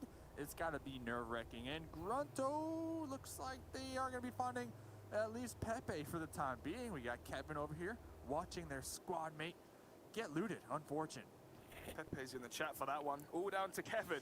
How many times have we said that? Kevin now going to be last alive for the side of Team Solid, so he can try and stay bullying TS. I feel bad for TS, man. Team Solid comes 6th. Kevin is also, if you guys didn't know, TS Kevin, he plays with one hand. He only has one arm. Would they have been 20th? Would they have overtaken Mazexis? Not sure. Either way, though. But you got to remember, TS made it this far. They played in their country's qualifying stages. So TS not doing too good right now, but I mean, they're one of the better teams from their region. That goes for every team that has made it this far. Because last game we saw Alpha 7, GG. They actually swapped out Rolex for a game or a couple games with a new player called Gazman. Yeah. TS Kevin, he only has one arm. Require some additional placement points. We saw last so he plays with one hand. Scuba Steve swimming for placement points. So, I mean, yeah, it is late in the game to make these dramatic changes. But then again, if you're not top 8, now is the time, right? Now is the time to go for that change and hope that it works out for the best. Yeah, and that's why we really look at teams like Trem Caretta. We're looking at teams like Ohm Lili. We're really looking, me personally, I'm really looking at Tribe. Tribe, they were up at the top at the end of, or the middle part of week 2. They were looking so strong. North America did great in scrims. Everyone's struggling besides C9. Tempo's doing really good. Tempo's C9. Wildcard was doing really good before today's matches, but they still have quite a few games left to play. Well, it's not quite very effective when you're losing, and the steam or the wind Yo, has been taken out of their sails as they're now Lee down in Hyung, around thank you for the 10th follow position, on and they need points to Trovo. have that day We're where sitting at they 69 just viewers on shut Trovo. off and they get that 81. Or, for example, I mean, look, 69 total kills, average. we had C9 that had 17 on Erinka, that was yesterday. We've also had Vakendi. And people with 2 kills arms are on using triggers. That Show is us that true. again here. You have people with 2 hands that play with triggers, and you got Kevin out here playing in the PMPL with 1 hand. The ability to make sure that your squad doesn't get tilted that day. Maybe at the end of the day, go over all 5 games, and then, you know, maybe get a little, you know, in your feelings at that point in time. But that's after the games are already done. So it's a very important concept for IGLs to, you know, not only maintain the authority when it comes to making calls and the squad, you know, being confident in those calls, but also to keep the emotions, the mental aspect of your teammates up on a high note, at least when you're performing here at the top level of competitive play in the Americas. Ace 1 on our screens. We've seen before they've had some very favorable circles, 4th actually in the Erangel game earlier, but again, same testament for Ace 1. When the circles do go in their favor, they always get top 5 finish, but they just can't seem to get in dinner. They've been hungry for these past few weeks, and it'd be brilliant to see them have that chicken dinner here in Season 1, and then going into the next seasons of PMPL Americas, just see a team like Ace 1, Culture, you know, you name it, start to blossom. As Mayo their is safe, experience though, starts to or should be. increase, as Culture, they're going to be hot off the back of that win that they just had, as Beowulf has been dropped, and now for C9, it's a rescue mission. Yeah, look at this. They got the knock on the Beowulf and the insta-push. Oh, they're pushing this. Pulling up, trying to get the confirmed. Pyro with the MP5, spraying up down. Nice little trade, Alex. Yeah, it is indeed. Paolo's going to be directly behind him as well, as he has always fought. Oh, Grunto with the 3rd party. That's a 2 versus 3 as Grunto now. They want a piece of the action. I mentioned it just moments ago. Ran bringing that extra firepower, and look who's beside him. It's Sixless. These are the kind of prolific fraggers that you want out of Grunto, and they're even going to be taken down uneven as well. C9, they're just down to Ada, as Beowulf and Pyro have both been confirmed. Although Ada, now last alive standing, uneven, still has to be revived. He's managed to take down 2 other players here from Grunto. Oh my gosh. More to come, as they are going to be reviving as well. And there you have it. C9 out in 14th, and you said it, Dave. You were looking out for them. Definitely looking out for him, and, you know, Grunto definitely with that 3rd party getting ultra aggressive here. Not something that we are used to seeing on Vikendi. Usually it's a lot of teams just in their compounds, you know, taking these pot shots at each other back and forth. But Grunto, hearing the shot, seeing the kill feed, wanting to get a taste of it for themselves. They saw Cloud9 were being bunkered down by Call2. The pull up right. Oh, Sana. Good knock by Sana. On top of this one. We actually come in here to try and 3rd party. Good start for Grunto. Yeah, well, it's a good start if they can survive the start. I mean, we're only 10 minutes in, and that's basically the first hurdle of Vikendi. Molotov going out there towards the flank side from Culture, as Omen Elite may be joining us here for a 4th party. Lots of parties today. Remember, 2 meters apart, please, gentlemen. As for Grunto, at least they still have a few players standing. But all of Call is inside, and Grunto have already left. Get away here, it seems. Now that Omen Elite are here, that can be a diversion for Culture. I mean, it makes perfect sense, right? It makes perfect sense. As every game is played, that's one less game that you're going to have the opportunity to rack up points on the overall leaderboard. And this is Omen. They're in 12th place right now. Grunto all the way down there in 16th. So going for placements alone is just not the name of the game if you're not up there in that top 8. So Omen Elite looking to reposition here, looking to get the wraparound, maybe get some alternate angles onto Rand and Grunto over there. Looks like Fran going to be tossing out smoke, you know. Call2 still alive. They're able to get those revives. They have 4 up right now. Looks like Omen Elite actually going to be pulling off this one. Very interesting. Yeah, they're actually going to be rotating towards Abby, and Abby's completely cleared. Yo, Rescue, thank you for the 50 elixirs. Side of it. But nevertheless, as Trem Coletta still outside of the compound that Omen Elite are going to be going inside of, and it's still inside the fairly central-ish. How come they took out Miramar? Because the map lagged. There'd be really bad ping spikes on Miramar constantly. Took a few shots, Angry took a few bullets, but besides that, there's still 4 players alive and they can go on strong. And that's the plan. This isn't live, Carlos. We play all the PMPL games 6 hours earlier. So we played these matches like six hours ago. So this is pre-recorded. Just got here who won 2 and 3rd game. PK won the 3rd game. And then You have really good compound and coverage as who well. won game 2 on Sandhawk? The windows as well. So if a team wants to try It was a South American from the team. rear, you're going to be ready for it in terms of lines of sight. And then the same as well. I think it was. They're inside the center of the circle, and this is the part where it's like the phase 2 of Vikendi. Phase 1, loot up, get compounds inside the center of the circle. Phase 2, just hold these compounds for as long as you Call can. to BGBG. Phase 3, just wait for that phase. Well, Yeah. 5, 6. Call to won the second game. You have to make your rotations, and that's when things start hitting the fan. Exactly, and we're going to see that here in a couple of moments. So looking at the overall leaderboards, coming into today, a couple of interesting things that kind of stuck out to me, and I'm really happy. I'm happy for these squads because they've come such a far way. Am I going to be able to get to that point? Looks like Tribe doing some scouting. They might have recognized the Omen Elite right in front of them, seeing that quick U-turn. But what I was saying, back at Scrims, this was a total of 64 games. B4, they only had 1 chicken dinner. Loops, no chicken dinner. XQ, 1 chicken dinner. So in 64 games, B4, 1 chicken dinner. Looking at them right now, with 53 games played, they have 7 chicken dinners. XQ, they got 5.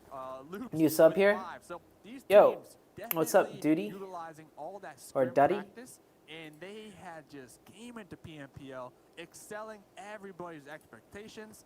And I'm just really happy that these teams are starting to blossom and bloom and develop their own play styles here. I started to say that these games are pre-recorded like 20 times per stream. Right. I mean, this happens in all sports, esports, whatever you want to describe it as. Did we take Abby because we saw Wildcard died in kill feed?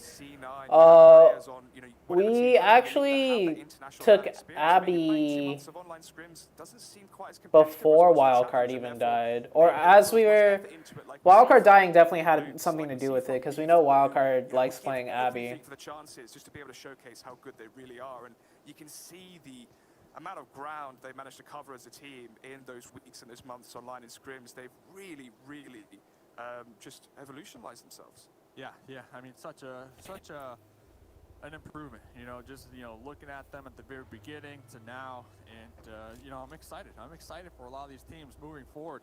Remember, top 8 at the end of this. Top 8 go on to the World Leagues, and even if they don't qualify, these teams below top 8, I'm 100% confident that we'll see them again, and hopefully they'll be able to get that redemption moving forward. So getting a nice little aerial view. Looks like Nunez from Ace. Ooh, wow. Take some bolty shots out there onto Alpha 7, but we also have the Knights over here as well. This is just south of Volnova, so this is pretty central. Imagine if you hit that. The next zone coming in about 30 seconds or so as well. So it's really important for these teams to start to scout out their potential routes when they rotate. This might not be a situation where Ace actually takes shots towards Pittsburgh Knights or towards Alpha 7, but more so scout out potential rotation routes and think, okay, well, do you guys use bolt action? If I find a 6 or 8x, I would use a bolt action. But otherwise, no. Surprising when I went back and watched some of the games of Vikendi from before is a lot of the times with these northern, how do I explain, not northern zones, but the northern part of the circles that we get, typically towards the southwestern side. Again, look, it's so open. There's only B4 that are north of Volnova. Besides that, no one's there. Look how much ground now B4 have completely to themselves. They've got a river behind them, so they can use that 180 perspective. If any of these teams like Alpha 7 or Trem Corretto or Tempo start to push up, they've only got one angle to worry about. So B4 in a very strong position. Very strong position. Not only that, they were able to acquire a crate, and they have to be almost certain that nobody's going to be north of them to castle. Nobody really likes to play that castle terrain. So they're going to be setting up pretty good. We see Tribe trying to make the rotate on into the zone. Omen Elite doing the same thing. Call to in Winery Loops. They look to be avoiding Call to at all costs. Might be running on into Mezix, but really, despite Volnova, will the Knights, will they get a little aggressive? I mean, they got a chicken dinner here today, so they got some wiggle room to work with, in my opinion, and might even have that confidence, that momentum. Your streaming is going a lot better now. Good to hear, Snipes. Thank you for the 500 mana. This isn't live, Firewolves, so no, someone's not playing on my account. We play these matches 6 hours earlier. This is pre-recorded. And I feel like now that we're at this point in the game, how is Wildcard already eliminated? They full sent up a hill and just... Oh my... Whoa, what's going on here? Mazex is freaking loops. Name was that? So much confidence there as they just came. They almost knocked that person. Now they know exactly whether it's. Oh no, it's not even Mazexis. This is Pittsburgh Knights. Raven's thinking, what the hell's going on? He heard the drive-by coming out. He heard the shots coming out from Enraz. And now he's trying to say, look, mate, that wasn't me. That was my mate. That wasn't me. I'm not a part of this. I'm not a part of this. Oh my gosh, loops. Loops Loops will meme on any team, yes. They see loops, they hear loops. Loops able to make it on into Volnova. So we're gonna have Mezix, we're gonna have Loops, the Knights, Grunto, and Ace. So that's 5 different teams in Volnova. Out here on the outskirts, Call2 versus Omen Elite. Oh wow, Luxy as well. He's so open to Zute, Juicy. All of the players actually are really in such good line of sight here from Omen Elite. They can just, well, actually maybe not, because of the slight divot here in the hillside. Maybe they can't see Luxy just creeping down here. He's going to be coming down the side of that rocky terrain now. But even so, Omen that Elite circle know shift precisely where Kultur are lurking. And the question is now, how good is the defense for Kultur? We know that they can be strong in crashing compounds, but how good are they when the tides are turned not in their favor? As Fran coming up over the top here with the PP buys. 2v2. Shots. It's actually going to be Trem Coretta here trying to go for the third party there in the compound just to the, what is that, to the south it seems as well. They're so close to all of these squads as for the side of Omen Elite have to be worried now as well. A standoff of Grimro Batiste might be able to add in a few shots here to these two teams that are currently fighting, although 2 players now left standing for the side of Omen Elite. It's all down to 1. Angry has to try and keep his team alive, but he does just that. Kultur taken up, but there's more shots though. I think it's going to be Cream. I think it's freaking Cream. Oh, dear. Yeah, it's Cream from so far away. They're not even inside the zone here. They're inside the blue zone. They're taking damage. But saying 2v2 like you don't know the outcome? Okay, well, we won the 2v2. Oh my gosh, Loops. No man's land here, all towards Volnova. So yeah, we did see the next zone pop. That's why we started to see a lot of these teams kind of scatter out here. Loops taking full advantage of that. Carnage going to be bleeding on out. Dadden trying to get the thirst. I mean, Carnage definitely one of the key fraggers on the squad for the Knights here. So the Knights, their main objective right now, pick up Carnage. Get him up here so that we can have our numbers moving forward. But Mezix, right there on the outskirts, they're in the zone. They're going to be trying to third party this one. Looks like Ace, they're on the move as well. 2 members from Grunto. So we were talking about Volnova, just a hotbed right now for action. Yeah, and right now there's 5 teams all on the precipice try out for Loops. Phase 5 circle. It's phase 6 circle that is typically the one that starts to annihilate. What's up, Recoil Gaming? And well, we're here at 12 right now, so maybe we're going to be having that happen. Or maybe it's the caster's curse as Fremro Batiste down to 2 players. They're in an exchange right now with Alpha 7 who have 3 alive, and it's low HP as well for Italox, who should be taken down momentarily as, yeah, they're going to be finding him out. Mitek finishes the job there, so Fremro Batiste, they're down to just Nitsu now as the last player. More players being dropped though from Pittsburgh Knights. Yeah, and one thing to note, B4, their placement, their decision to be just north of this, paying off right here, right there on the coast. Tribe. I'm just medding as much as I can here. Playing it safe, playing it passive. They are going to have to make the move. But before we get to that, Ace out here tossing some mollies, trying to connect onto the Knights. Looks like one molly will be finding Jagger. Jagger forced to crawl on out from that molly, from being burnt alive right now.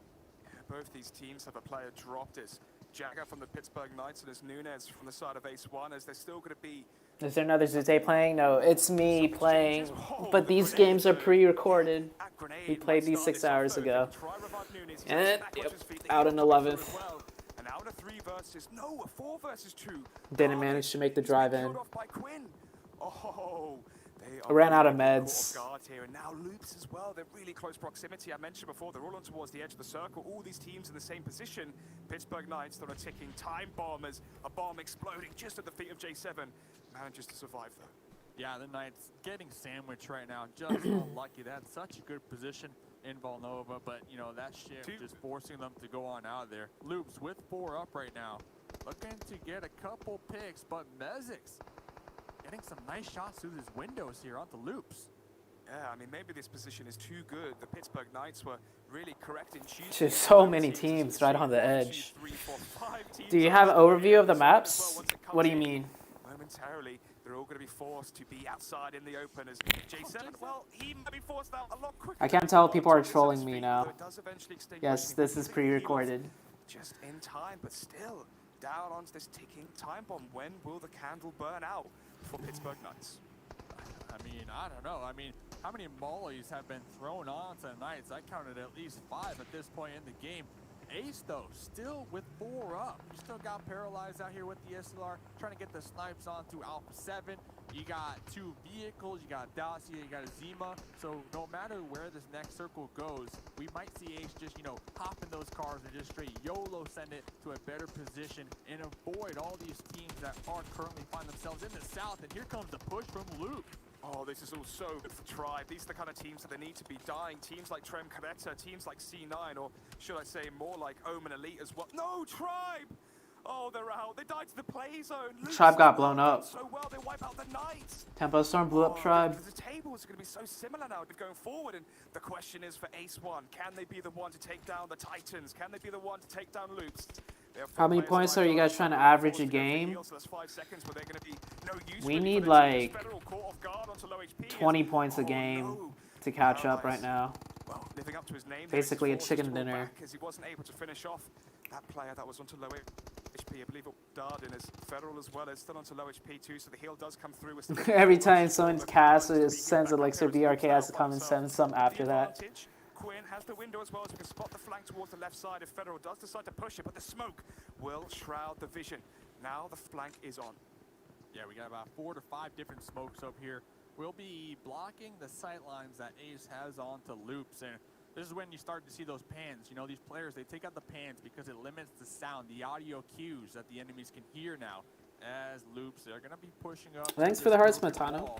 But we got to note, this is BRK, thank you for more elixirs. Both again. Loops and Ace, they really can't spend too much time on this one. They need to take each other out here. Just frag count, get top 3 every game, easy. Yeah. Next zone, and here comes Ace already tossing his smokes. They got I don't know of any pros that play on an iPhone 6. Grenades as well. The iPhone 8 Plus is probably the cheapest phone that plays the game at a very comfortable level from a pro levels standard. iPhone 8 Plus is a good phone. Oh my gosh, this guy is just... Oh! Carrillo with the... Did Carrillo just drop shot that guy? That was some Matrix stuff. I know I haven't seen the show before, but at least that was something I could see. And now holy shit. Out in the open takes down Cabani, takes down Quinn as well. What is this? The gun skill from Carrillo is a god. Top trumps right now. And Quinn in the blue Carrillo is an absolute god. For the side of Ace 1, and even so is inside the lighthouse, but Alpha 7, Tempo Storm, all in close proximity. Yeah, I mean, Paralyzed definitely having the backstab ability. Oh, they already see Nunez in the smokes, and there goes the spray down. Good try from Ace, and here comes the push up from Mezix. Now, Mezix also going to be getting that love tap from the zone. A lot of these teams just not really taking into consideration how much this zone hurts, and Kowalski still up and out of getting pushed on by Ace. Oh, this is Tempo's game. The spray down. Here comes Tempo, and that's going to be Loops out in 4th. We're down to 3 teams, Dave. What has just happened? In a moment of seconds, it felt like there were still 12 teams alive. Mazexis now feeling the heat. 1 player left, it's Mitz. And for the side of B4, there's still 4 players alive. And post-Storm, they want to go back-to-back and win 2 Vikendis in a row. And it does seem likely they're currently sitting on 8 kills, so regardless, if they come second, they're going to be very happy points that they have. But of course, we know Tempo, we know how competitive they are. They want the kills, Dave, as we heard it before. It was HX24. Yeah, BRK sending these elixirs and stuff to support me. Well, this is the kind of going to show it up as Mitz. He's not trying to stay at the top. You guys in chat need to chill on BRK, man. He's just supporting me. Thank you, BRK. I got your back. Yeah, this Tempo's win. Now it's HH24 trying to finish off what it seemed like Mazexis had started. Down to Pedro with the micro Uzi, but it's a micro chance to win it. And yeah, B4, they go out. Tempo Storm. Wow, they make it happen. And as well, finish with 12 kills. I mean, Tempo Storm, they definitely need to give Mitz a high five. It would be nice if we could view certain teams ourselves. You know, just snaking it right there. And I gotta give it I think that would like they have that function on in the Chinese version. That's something that I love to see. The China tournament, you could switch between different teams' POVs. You could even listen to different teams' comms on their POVs too. Mazexis in 3rd. Really good performance from them. James, who expects this? James, if you're out there, you know, if you're going to appear magic for me. You gotta keep rolling. You gotta keep rolling. Keep believing. We're back.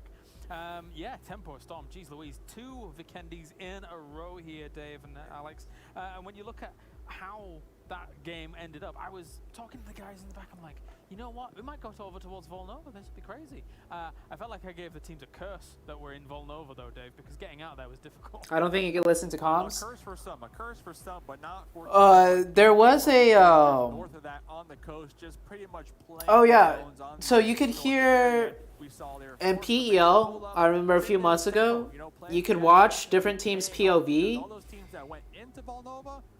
and they would do listening on those teams, and you could hear their coach and someone else talking. Why not here? I think they don't have, they just don't have the budget to be able to do that. I'm not sure. Oh my gosh, look at 7. I'm sure you'll get into focus. Let me see if I can fix it. Oh jeez, Minecraft 7. Back up. All right. Nope. Wait. Do your crouch strategy. That worked last time. Let's see. Wait for it. Nope. Damn it. All right. Degon, talk to me. Tempo Storm getting themselves a win. Minecraft 7. Yeah, Tempo Storm. Be looking like a Minecraft character. In World League, you know, they have the least amount of games played out of teams still playing currently, and are the only team that can possibly top 8, we made it. Let's go. Loops in terms of kills with performances like these. So 32 bomb, huge for them, and big assist, big ups to Mezexis there. I think it was Mitz. Mitz was just hanging out there at the very end to basically hand this one over on a silver platter to Tempo Storm and said, thank you very much, we'll take the whole chicken. Yeah, 32 points coming in for Tempo. Very, very nice indeed. But B4 and Loops, they're hot on their heels, and that's absolutely what not a lot of this lobby wants to see by any stretch of the imagination. Plenty of points for them coming in, 9th through 16th. 7, just a few points here and there. Call2 getting themselves 5, Tremkreta 5. What do you think? Yeah, Call2 actually has been challenging a lot more higher teams. Just pretty much talking about that spoiler role that I've been saying over and over again. It seems to be working for them, and they're building into it, and we're starting to see that also from Mezexis. So pretty good stuff from them all around. Overall, though, I want to see Tribe, and Tribe has been really quiet today. We need more out of them if they want to go and make it into top 8. Same with Wildcard. Yeah, it's not quite working out, and it is a little bit of a... So you're saying the iPhone 8 Plus is the best budget phone for PUBG at a pro level? They were doing there's been a little bit of a slide. I think so. I played on the iPhone 8 Plus, but that was like almost a year ago, and I didn't have any issues with the phone. It played fine, frames didn't drop. On Sandhawk with their journeys across the map. With Tribe, anything better than the iPhone 8 Plus obviously will play better, but I think it'll be a little more expensive. With kills to kick things off, and they just haven't been able to close things out. They're getting third-partied, or they're dropping one by one, which we've seen in the past. And I think if you're Tribe, it's a very different situation than possibly a team like Wildcard, who are trying to take these fights and just losing them like straight up, and it's starting to take a toll on the mental of them. So I think if it's Tribe, it's stick to your plan, keep playing together. You got great fraggers on your team, and the thing that's got them to being one of the best teams in the first half of the league was off of killing. You got to keep taking those fights and just hope that it's going to go well. I'm replying to some Discord messages right now. For this game, and we've had a few of these kind of small southern circles here, 7, but not quite this one, where we had a lot of teams committing to Volnova, and it's my usual mantra, my friend, like, if you're going to commit to the city, you better sure as hell think it's going to end in the city, because if not, it's going to be a killing field. Yeah, it kind of gave me flashbacks back when Lazarus won an Erangel outside of Yasnaya. Exact same thing. People are just being reluctant to go in and leave the pretty much the town and waiting until the last minute. Overall, though, it worked for Loops. And as you're seeing here, some engagement between Crim Real Betis and A7. I think those two teams are another. I think A7 so far has had a lot better performances than we've seen in previous days. And PK overall, maintaining that top 10 mentality and making sure they at least got to the top 10. But Loops, I think, and we're going to be able to break this down later as well, Loops just showing their skill right there. That play alone, it's insane. For that player to be able to react that quick and also catch the other player that was jumping up, get those headshots and knock them, That's so impressive, and that's something that's so hard to do. In the Jose, please tell me they got the chicken on the last map. You'll see. Yeah, let's take a look at the overall damage here from this lobby as well, though, as it's going to be pretty even across the board. How do you perfect hipfire? Practice in TDMs, I would say. TDMs use hipfire the most. When you're in a situation like we have one game left, Dicey Gaming. Too late, you're dead to the blue and you're kind of stuck. You've got to have the exact right timing getting out of there. Yeah, and it was so tough to watch. I think we were watching PK. They picked one fight against, I think it was Ace, and then Loops came on from behind, and it was just, I loved the fact that we stuck and got to watch how all of that permeated out. That is fascinating to see. 3 different decision-making trees in 3 different situations, all in the same spot, all in the city, basically right Blink next to if each you other, win. within nades length of each other. So that was very fun to watch the decision-making. And unfortunately for PK, they try to be proactive and take fights on one end. They get shot from behind. It lags when people spam spells. Oh, interesting. Eventually, it came down to the gunfights and Loops, as they've done all season long, winning those handily. Yep, and again, I think that's something we'll let the Trovo people know. They've got themselves even more points on the board. You guys be spamming so many spells. Time for the analysis highlights. 7, who's got this one? Is it you or Degon? Degon's going to be taking this first one. Yeah, so with the first one here, again, less of like, hey, this is highly, you know, a big technical fight, and more of like the implications of this fight. Yeah. And it's wild card again. PK got themselves a chicken dinner in the last game, so now they have a little bit of cushion, breathing space, and you can see all this space to go to, and wildcard happened to go right into B4, and B4, they were challenging for the crown, and Loops have turned it on, so this is why it's important. Survival to make it into World League, and challenging for that top crown between B4, who's been on a little bit more of a... Do wildcard just know where the zone's gonna go, though? Because if wildcard wins that fight, they get second place, because B4 got second place. 4 minutes into the map. It's just, it's tough to see right now.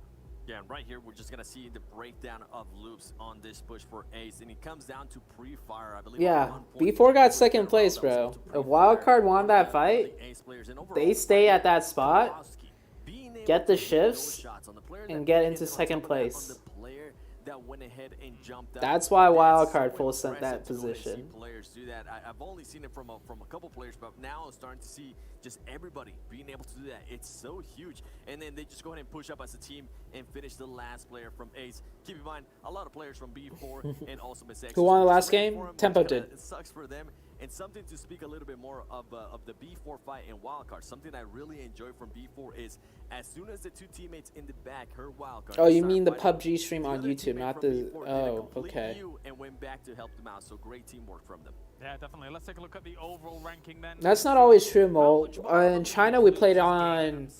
Or no, you're right. On China, we played on an Android device. That 600-point mark. Loops is well on their way to already breaching into the 700-point mark later on down the next day. The thing is, though, the Android devices that you play on, for me anyways, have always been different every tournament. Makes a move up along with Pittsburgh Knights as well into a pretty decent position. So, Degon Tempo Storms in the spot here to at least... Ooh, Train is catching up to Wildcard.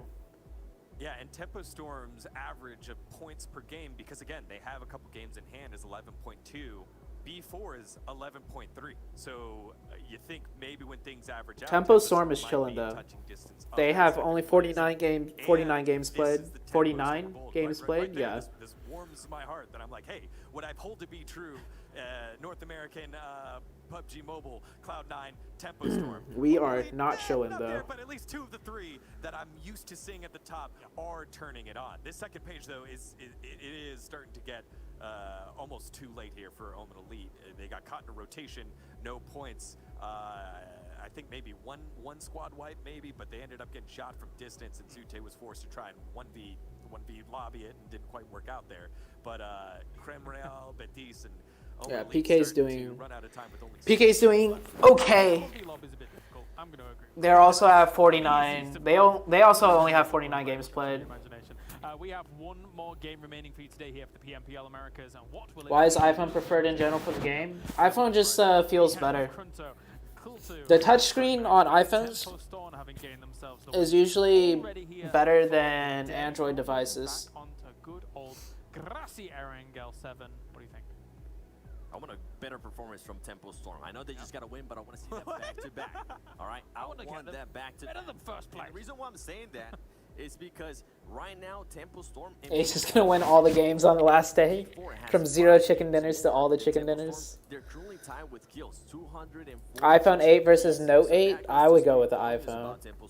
And I wouldn't be surprised if when all the games are done, if Tempo Storm is able to go ahead and continue the performance they're showing here today.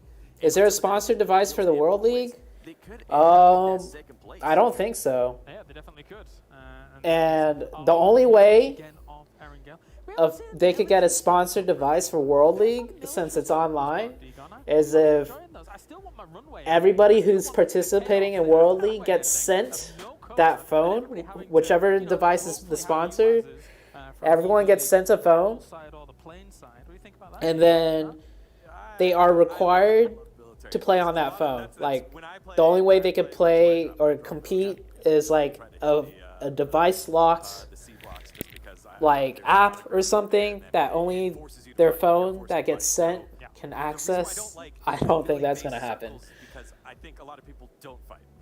There's a lot of waiting around because they're like, yeah, you know what? I either have cover or we're wide in the open. We're just gonna heal it out. So you've got radar tower or the bunkers or the south wall, and then otherwise good luck, I suppose. And I guess you like military stuff. You're dressed in camo. You're dressed for the occasion. We should go there, but let's talk. But so far, every LAN tournament has had some sort of sponsored phone device. Like, we all play on the same phone, but I think whichever phone is used is also mentioned on the stream as like the sponsor. Now's your time.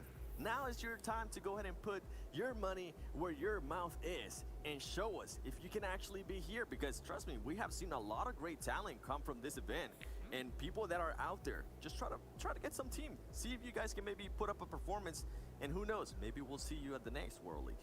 Yeah, or maybe Seven will see you on the battlefield. What do you think about that, Seven? Hopefully not. I like that 0 kill challenge, right? Let me be. Forever 16th place. Let's take a look at the rewards that we can get going here as well. I love this guy. I love him. You can get some rewards in-game as well if you're watching the PMPL Americas there too. So make sure to be watching there. Watch on Twitch. Watch on YouTube as well. How do you think you'd fare, Degon? I personally think I'll be on the same boat as Seven. I think I'll be in a solid 16th. You know, doing all right. What do you think? I don't know about 6th. Yeah, I'm literally there just to go in and show off the rewards that I have. That's about it. You know? get all the timed reward show off that I can. Right? You'll see me with my school shoes just striking a pose, baby. Yeah. First place in 0 kill. And dropping in school, yeah. All right, well, it's time to go. See you very much, boys. We will go over to the commentators here now for Erangel once again. Snods and Dave coming back on in for their dose of Erangel. Mr. Alex, how about yourself? You up for some PMCO action, maybe? Hey? You know, I used to be pretty good with the AWP back in Counter-Strike, whip out those old skills again, but I'm going to have to try and transfer those into my fingers from a whole forearm. So that might be a little bit difficult, but maybe it could happen. Maybe. Dave, I know you're one of the world's best, actually, I've heard from the other commentators. Hey, I tried joining a team last time around. I said I'm a good support, I'm a good driver, I'm a good scouter, and I could play the medic role extremely well. And unfortunately, I see we're having a lot of phone talk. And I just had to ego them. Just not enough clout, Okay. So maybe this time around, if you're looking for that type of person, you know, like myself with the mustache, and you know, I'm a good driver. I will say though, as a competitive player, there you go, that's Dave's plug. All right. Use the phone that's most comfortable for you. And I'm pretty sure the iPhone is still the one that runs the smoothest. But whatever feels the most comfortable for you. And then if you are able to, if they announce what phone will be played on LAN, you could get that phone and practice on it in advance. Because that's where the money is for some of these teams. Because when you look at Loops, B4 almost guaranteed at Worlds, you know, they're going to have their chance at the lion's share of the 800,000. But it's the teams like Omen, it's the teams like Tribe that we're really keeping a keen eye on. Yeah, exactly. I mean, wildcard 8th place, Team Caretta for Cal, 9th place Tribe, 10th place. So, these teams definitely need to get that chicken dinner. And not only that, on average, like an interesting little, fact, on average, teams that get chicken dinners, they average around 30 to 35 points because that's with the chicken dinner and the kills. So looking at this game, they were asking for military circle here. It looks like, I don't know, I'm feeling pretty good. The plane is going to start on over military base. Team Coretta will be dropping on out and will be ending right on over South George. That's where Cloud9 like to drop. Ooh, Mazex is going to be going towards Primorsk this time. Usually it's Grunto we see there, or sometimes X-Quest Gaming who go there after Potato Hill, but we're not going to be seeing them today. Instead, it's going to be a Northern Circle. That circle. Finally, we have one, Dave. We haven't had one of these. I don't think we've ever had. We always get the military bases, don't we? Yeah. Wildcard, where you at? This is your exactly. game. This is your game. You need to go there to Severny. You need to loot it up, and you need to straight up chill and not get taken out in 16th place again. Yeah, exactly. And for teams as well on the military island, we're looking at Does a device affect the ping? Western Bridge. It's a long rotation. It shouldn't. But if you have an old device, like an old enough device to the point where you don't get good frames, the game would seem laggy even if you have good ping. For now, Tempo Storm and Pachinki, but they're making their way there. Now, Roshok obviously Yeah, even if you have good MS on an old device, if the device is old enough, the frames will be really choppy, so it's going to seem laggy. So for all these teams, the East is going to be their port of call. Yeah, we're looking right now. Tempo Storm in Pachinki. It's going to be right on the southern tip of circle number 1, B4 in Novo. They're going to get that loot. They need to rotate on up to that eastern bridge most likely. Going to be interesting to see, will Omen Elite, will they decide to kind of gatekeep that one, trying to tally up some points, or will they focus on positioning this game? I mean, Omen Elite, 12th place so far, and I know we got two of the biggest fanboys right now on the desk, definitely cheering for Omen Elite. So, hey, maybe Omen Elite can take some of that good luck and get a chicken dinner here. Looks like Wildcard are going to be sending it, like you mentioned, to Severny. Call to. Going to be right next to Team Solid here in North. High frame rate is okay. Obviously, if you could play, if your phone allows you to play on extreme, that's better. Games and they're still at that 10th to 9th mark, and you look at Wildcard Gaming now at 8th. They're 5 games ahead. Well, they still have 5 more games in terms of breathing room to make up that lead if they do fall out the top 8. I mean, looking over as well, I mean, it's Trem Coretta as well, 49 games played. So in those 5 games, they can make up those 20 points unless things go horrendous for them. So for sides like Omnily and sides like Tribe, they can't allow it to come into the favor of the teams. If other teams play bad in those 5 extra games, can we still make it? Instead, we have to see them really set the bar high, go for those wins, go for those kills, and take out the responsibility from those other teams and put it on your own shoulders. All it takes for the chicken dinner, baby. That's all it takes. Give me that one chicken dinner to feed the fam for the night, and you are sitting up there. You're looking good. As long as you don't get no grease on your shirts, you should be good to go. Wildcard, Severny. All right, they got it. I mean, this is like the only squad pretty much in the northern half. Why am I not playing? I already played these games. This is pre-recorded. About 20% water to the north of that. So, you know who I'm looking at? I'm looking at our Pirates. Looking for Everybody played these games 6 hours in advance. The gold. Will they get into that boat and play that classic cream? Why rotate using the water this game? It would be amazing to see, and if they did as well, they could try get around the back of maybe shooting range or Sharky. We see B4 drop heavily towards Sharky if they can't get over towards Novo. But either way, as you said, this circle has a lot of water in it towards the north, so we're going to be expecting it to really center towards either shooting range, maybe south of Severny, maybe go east towards Yasnaya. Then again, Roshok and that big river that cuts off half of this circle. Tribe are in a very important position in terms of gatekeeping and location. Very important. I mean, they could pretty much loot up Roshok, and a lot of these teams, they 100% are aware that Tribe most likely going to still be in Roshok. But the thing is, Tribe. What's my ideal loadout in comp? Take some shots. M4 AK or M4 Uzi. You're just watching it all over again. So no one's seen the actual games. The players have just played in these games. So the players know the results, but they don't know how the game played out. Like, this is the first time, this stream right now is the first time anyone's watching it. either way, they had the exact same issue where they hot dropped on the location where there was 2 teams. They're the ones that Actually, the casters Kevin, have seen this stream gameplay Kevin all by himself, and again, because it's same narrative here pre-recorded. as the 3 players from Team Solid, they are going to at least be towards Georgia Pool. Yeah, so casters watched it live 6 hours ago. So they're inside the zone. Pittsburgh Knights We played the games live 6 hours ago also. Not on boat this time, actually in vehicles here coming up, well, South George. Yeah, it's always Kevin. It's always Kevin. So we saw there just a second ago, Vit2K going to be looking down there with that DP on that bridge, you know, doing a little bit of scouting. So everything was recorded, casted, watched 6 hours ago. So like yesterday, when you saw that long delay on the Vikendi match due to technical difficulties, it wasn't edited out because they recorded that when it happened.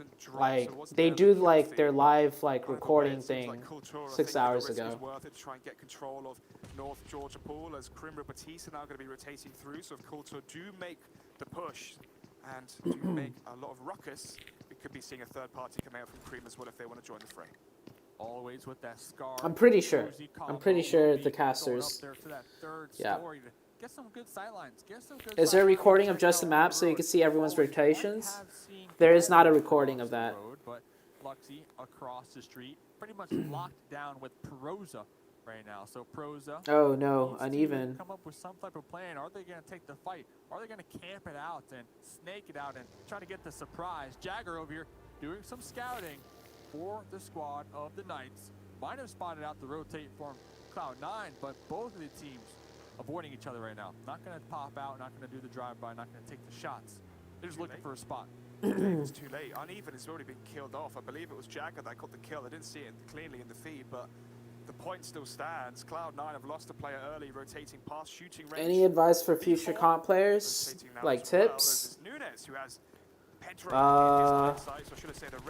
practice and always try and learn from everything you can.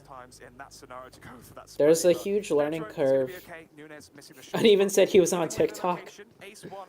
Oh my gosh. If you guys didn't know, Uneven loves watching TikTok videos. Who may also join Ace One in their line of sight.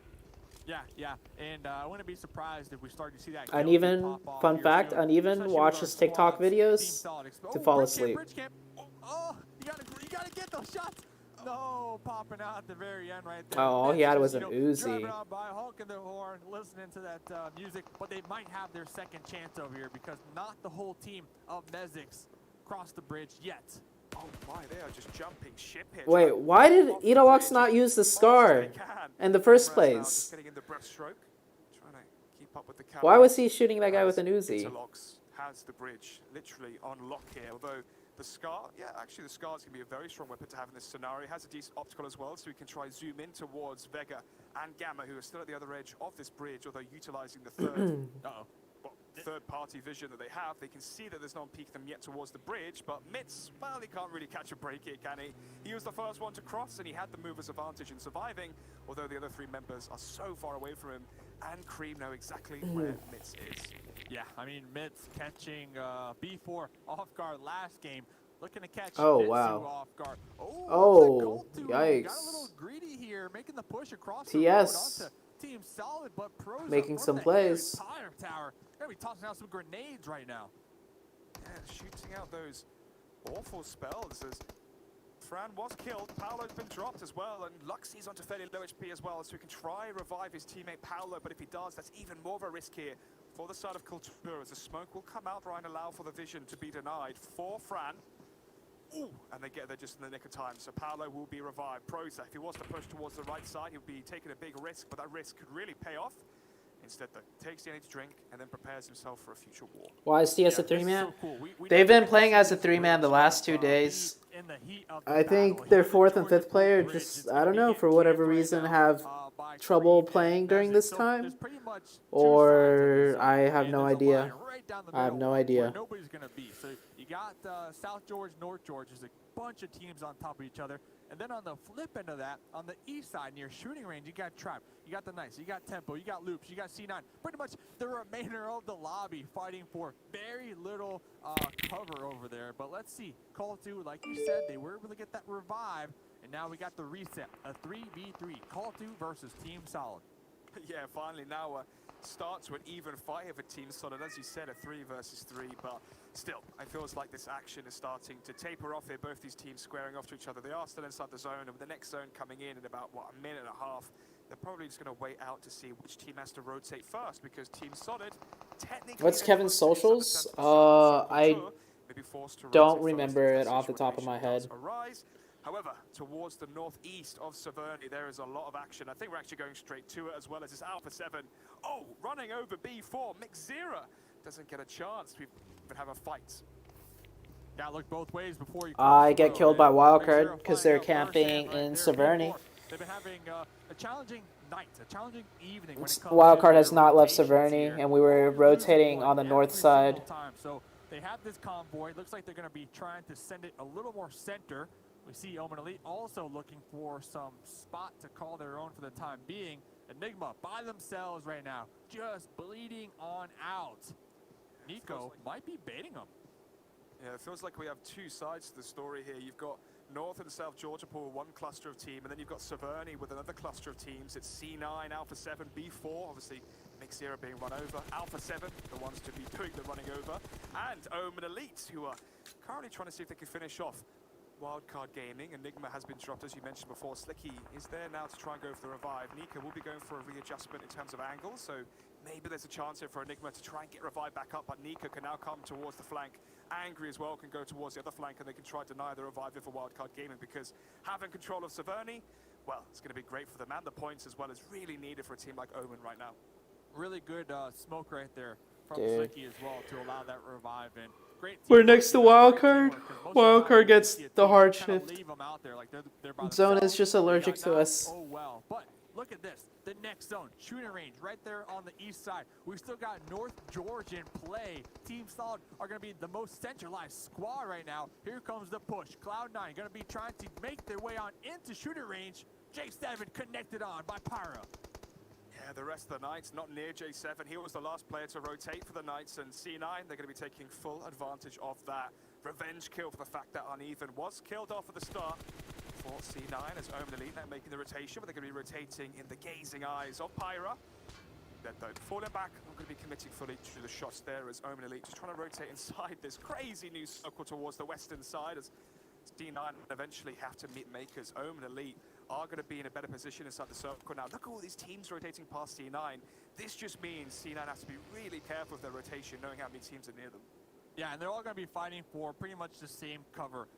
You got the coast. There's a little smidge of the coast where there's a lot of rocks that you can kind of hide behind. You can prone, you can crouch behind, and it'll provide really good cover. And then a little further west, there's a cluster of buildings, a cluster of compounds right at the crossroads over there to the west. So this is such a crazy rotation. Trying to get what's left of the actual terrain that's available. And, you know, down there at North George, these squads cannot catch a break either. So this game, we're going to lose like at least 5 teams right now. I guarantee it. And usually your predictions are pretty spot on. Trem Caretta, well, they may be the first team to go as Criminal Batista found them towards North Georgia Pool as Trem Caretta trying to rotate inside the circle on that bridge towards Georgia Pool that we saw earlier that Cream were guarding away from Mazexis. And Trem Caretta are actually going to be leaving that bridge and rotating all the way around north of Hospital, as they really don't want to be hedging their bets versus Cream as Ace. Ooh, this isn't good for them. Omen Elite found another team to try and play with as they have dropped Nunes, and now it's going to be Capus in the firing range as Nico still has the high ground to utilize. Ooh, Paralyze. Managed to get behind cover momentarily. Oh, that is a nice shot. Yeah, cool. How far away was that shot from us? Now Ace down to 2-man man. Omen Elite, well, they lose a player already. And, you know, I was just going to say, like, this is my least favorite, you know, type of compound on the map because you got that high ground where we saw Nico kind of overlooking that compound, just spraying them down. Like, okay, if Ace can make it on inside the compound, that's good. That's all gravy. But peeking the windows, you're extremely exposed out there to the west. But fortunate for them, they will get this next zone, so they can kind of bunker down. They can board up the windows and just go for placement points at this point in the game. B4 out there in the fields. You got Pedro looking down there on to wild card. I mean, a bunch of teams with not a lot of options right now, Alex. Gosh, we're about 15 minutes into this one, and there's 16 teams alive, but you said it, this next circle should be eliminating half of them, and you can see why. I mean, you've got the Knights, Ace one there from Kultur. That's Paolo that finished off Nico from What a crazy circle. Inside the circle currently is Alpha 7 coming towards the eastern side, but they have to rotate. Of course we aren't playing with these zones, SMH, says Russell. Yeah, that's Sandhawk. Sandhawk today.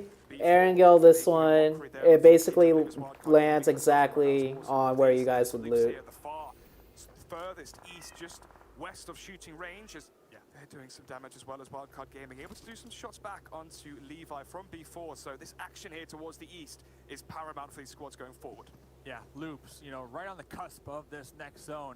You see them, they got their DPs locked and loaded. That pizza gun, they are going to be spraying on every single vehicle they see making their way past. And we see Tribe out there in the distance as well, also right there on the smidge. All right, so this is what I was talking about. On the coast, there's a lot of nice little terrain to work with, but in the case of Wildcard, this next zone did not favor it. It actually shifted a little further down south. So Wildcard need to take out B4 before popping his vehicles and pushing a little further on into the zone. Grunto making their rotation. Remember as well, they did win the first game on Erangel on the day. Loops. Hold on, I gotta pet Zuki. He's still alive on the kill feed, so C9 fans out Zuki wants some attention right now. They can't quite breathe, and that's because they're dead to the zone. Maxon's gone. Pedro, he is going to be the last player standing now for B4 to try and get a decent placement point here for the side. Oh, on B4. But let's forget about that for now. It's Tempo Storm up against Grunto.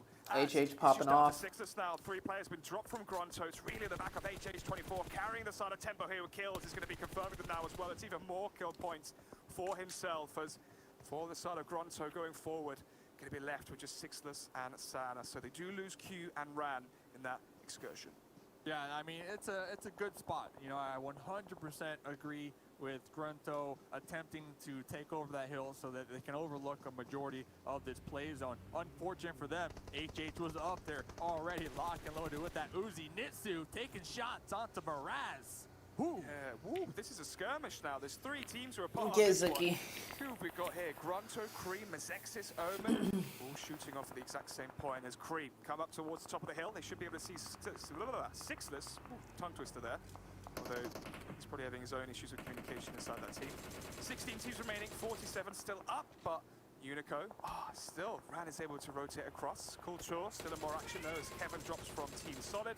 And this is one of those moments here, Dave, where you almost have to cast off the kill feed because there's just so much action going across the field.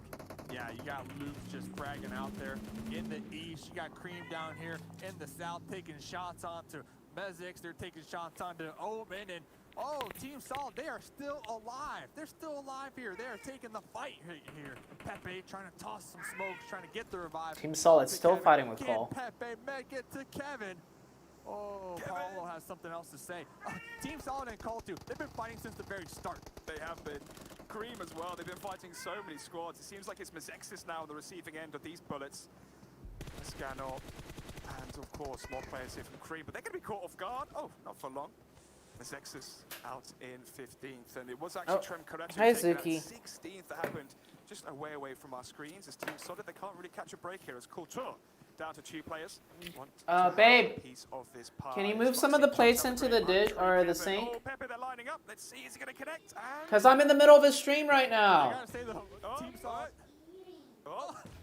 You brought the food here during the stream, and Zuki's like on the... Okay, that's fine too. I just don't want Zuki on the table with this many plates. Adam brought you food? No, Adam is not Babe. Sakurai is Babe. Dang. TS with the 3v4. accomplished. They accomplished something here. They got 4 kills, and they're going to be down there in the south with nobody near them for at least the time being. As I say that, Tribe, they are going to be making the rotate down south, so they might run into Team Solid. Oh, this is crazy. Oh, Tribe, they're USB peppered. The vehicle explosion. HH24 getting 2 of them right there.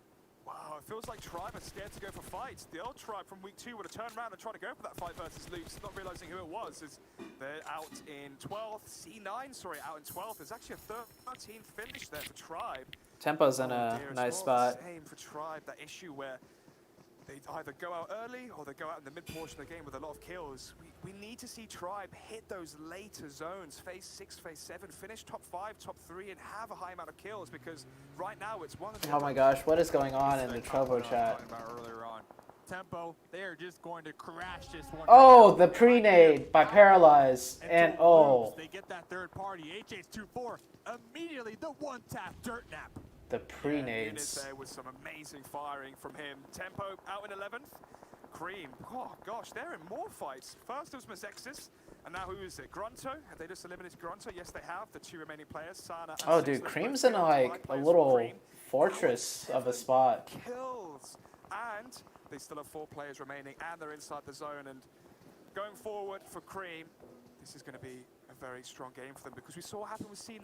One big chicken dinner, and they rose up the ranks. So we're waiting to see which team does it next. Maybe it's going to be Cream. Tempo. Oh, here comes the push now. Cream trying to gatekeep Omen Elite. Can they do it, Alex?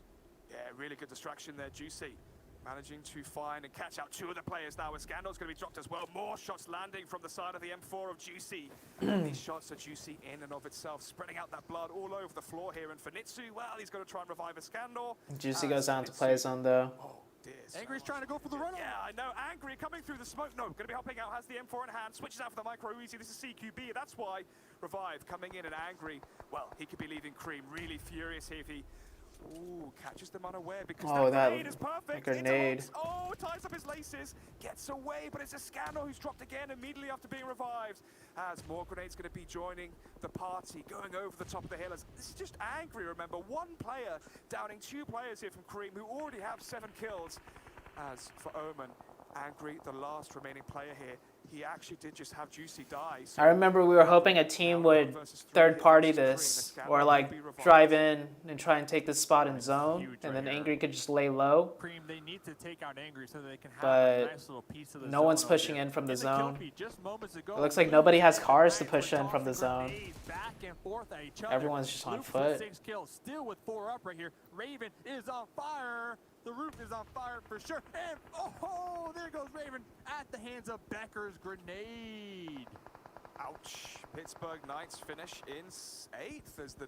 Oh, Omen Elite finished in 7th, so Angry doesn't finish off Cream. Cream still have 3 players alive. As going forward, Wildcard Gaming, similar affair, 3 players standing for them, but they're going to be inside the new zone. There's only 3 teams inside the zone. It's Alpha 7 with 1 player inside it. It's Cream and it's Wildcard Gaming. So for Ace 1, for Loops, and for B4, although B4 only 1 player standing, they have to still get inside the zone. And well, it seems like Pedro might not be left long on this earth, as he is going to be died. Yeah, he's going to be killed, sorry, as he does die to the blue zone. So now we're down to 5 teams and only 14 players. So for the side of Alpha 7 and 2 players, it's also 2 as well for Ace 1, as they're going to be trying to rotate now and catching a few of the players from Loops in the open. Wildcard Gamer, though, they rotated first. They have the best position now as Carillo unable to try and get out of that awkward situation he was left in. And now for Becker. This is a good game for Wildcard. For the side of Loops, Kowalski is dropped as well, remember. So for Becker, he's just trying to get towards his drop teammate. He is going to get there in time. Quinn may have lines of sight here to try and finish off Loops, but no, he will be alive for now. There's actually 2 players for Alpha 7. I didn't realize it was 2 players, and neither did Loops as they go out in 5th. Flicky gaming right now, for real. I mean, using this UAS for the perfect cover, you know, taking shots through that window, inflicting so much damage onto Loops. Now we're down to just 4 teams. Cream, they have also been just fighting out there on the west side. 9 kills so far. Midtech, what an ending. Real quick, taking down Ace 1 right there. Ace 1 not going to be getting that chicken dinner here. So we got Wildcard, they got 3. We got Alpha 7, they got 2. And then we got Cream with 3. And this is the end here. Cream going to be favored once again. They just need to make sure that these other squads on the outside of the play zone they're going to have a challenging time, you know, pretty much making on in. And that's why we started to see Cream kind of fan out, try to spread and assert their dominance here in this final zone. Yeah, it seems like it may be the final one, as the only team inside the new zone is Cream. They had it favorable for them, and for Wildcard Gaming, they're the furthest away from Rip. Whoa, that is a nice shot there from Escanor. Wildcard Gaming feeling the heat. This is perfect for Alpha 7. They can just wait patiently, see if Cream can finish off Wildcard Game, and then allow for themselves to have a 2 versus 3 and try and fight for that chicken dinner. Although, Acer going to be revived by Spring, so he will be seeing Autumn. Crate in the middle, far too risky for any of these teams to go for. Instead, and then Acer gets play zone right after the revive. The blue zone going to be killing him, so it's 2 players for Alpha 7, 2 players as well for what? Oh no, he was actually dropped again, so maybe they can try to revive him for that second time. No. Cream are going to take that kill. I think they're at 10 kills now, so this is an amazing game so far for them, as they are the heavy favorites going forward. Yeah, and Cream, they need this chicken dinner so badly. Coming into this game, they're in 11th place, and they're exactly 32 points behind getting on into 8th place. So they need the dub. They got 10 kills so far. They still got 3 up. Nitsu going to be just spraying down the grass out there onto Wildcard, currently using the hay bales, using the care package as cover right now. Midtech tossing some grenades onto Cream right now, trying to spoil their dreams in the final game of the evening. Oh, Midtech is dropped. Now it's down to Abdul. Abdul towards the western side there of Kremrul Batiste, as now they know there's only 1 player standing for the side of Alpha 7. Maybe they can try and deal with and quell Wildcard Gaming, who are just further back in the zone, as the HE grenades are going to come piling onto the players from Cream. Goes a little bit too deep though, but at least the shrapnel is going to land onto Italok, so that's some damage, but it does give away the position of Abdul. As another these nades. Nitsu, woo! 40% HP. Slicky gets his thirst. 2v, 1v3. Wildcard Gaming with the kill still. So as you said, for Cream, they need a high 30-point game. This is the moment they were waiting for. They can't let it slip here to either Wildcard Gaming or Abdul, as Abdul. Oh, Abdul has Wildcard has a zone. It's actually favoring Wildcard Gaming. Maybe, just maybe, there's a chance now as Cream. They had the zones favoring them all up until now, so we have to see what they're really made of. The thing is, Wildcard, they've been Wildcard, they're pinched. They're pinched and behind that hay bale though. They are right on the edge of that blue zone. They have a hay bale and a burnt out UAS and nothing else. If they need to push on out from their current position, it is straight open fields. There is no cover. There's another hay bale about 50 meters away, but they're going to be peppered just trying to get to there. So really, Abdul, can they play spoiler right now onto Cream? That's the story. We saw it from Azexis in the last game to allow for Tempo Storm to have the win. Maybe oh my gosh, he doesn't see him. Here if Abdul can try and throw a span in the works against Cream. Wildcard might win this if Abdul third parties for Wildcard. Oh, there we go. Abdul, here we go. Pulls the trigger. That's a scandal. Oh. Now a 2 versus 3. If it does go down, that's so much damage onto Nitsu. Wow, 1 HP is all holy shit. and now it's a 2 versus 3. No, sorry, 2 and he has no first aid kits. And Spring, the double S duo. Did his teammate have a first aid kit? 1 smoke and 1 hay barrel, but it's to their advantage. But are they aware of the sneaking, slithering jeez. Oh, he had a first aid kit. As Nitsu's here towards the right. He will be forced out though into the open. Maybe Italox can go for the trade deals onto Slicky and Spring. Oh my gosh. Oh! Really a game of cat and mouse. What a shot. First. There you go. Italox finds Spring. Now it's all down to 1. Slicky 1 versus 2. 2 players from the oh, wow, Cream. Cream needed that. For cover. And there you have it. Wildcard Gaming eliminated Kremrul Batiste. How many's that? 10, 12, 13 kills, 33 points, Dave.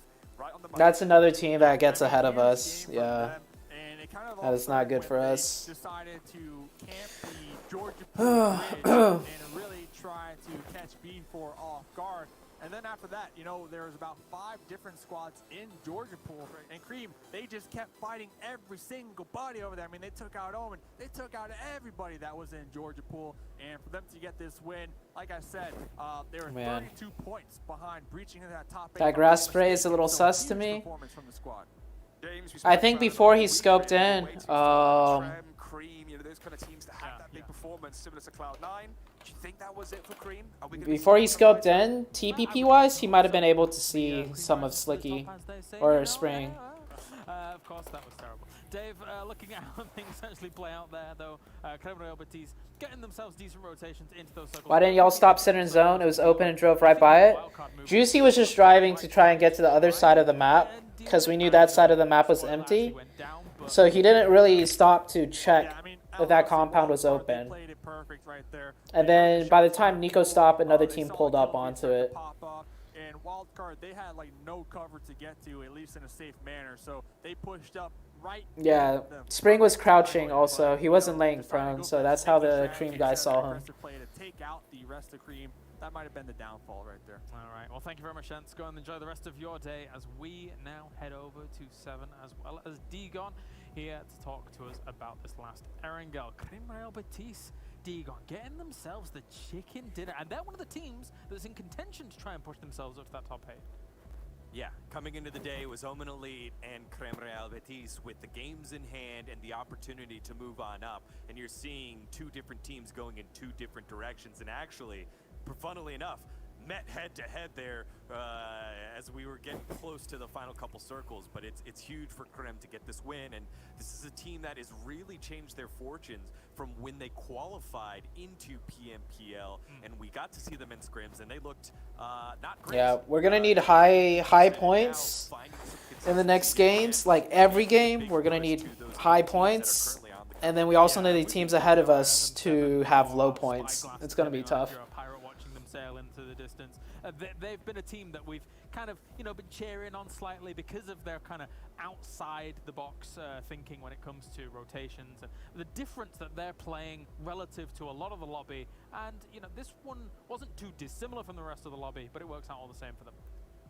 Yeah, and they are being a little bit more aggressive. I remember we started pretty much focusing on them a lot more when they did that boat rotation in Sandhawk.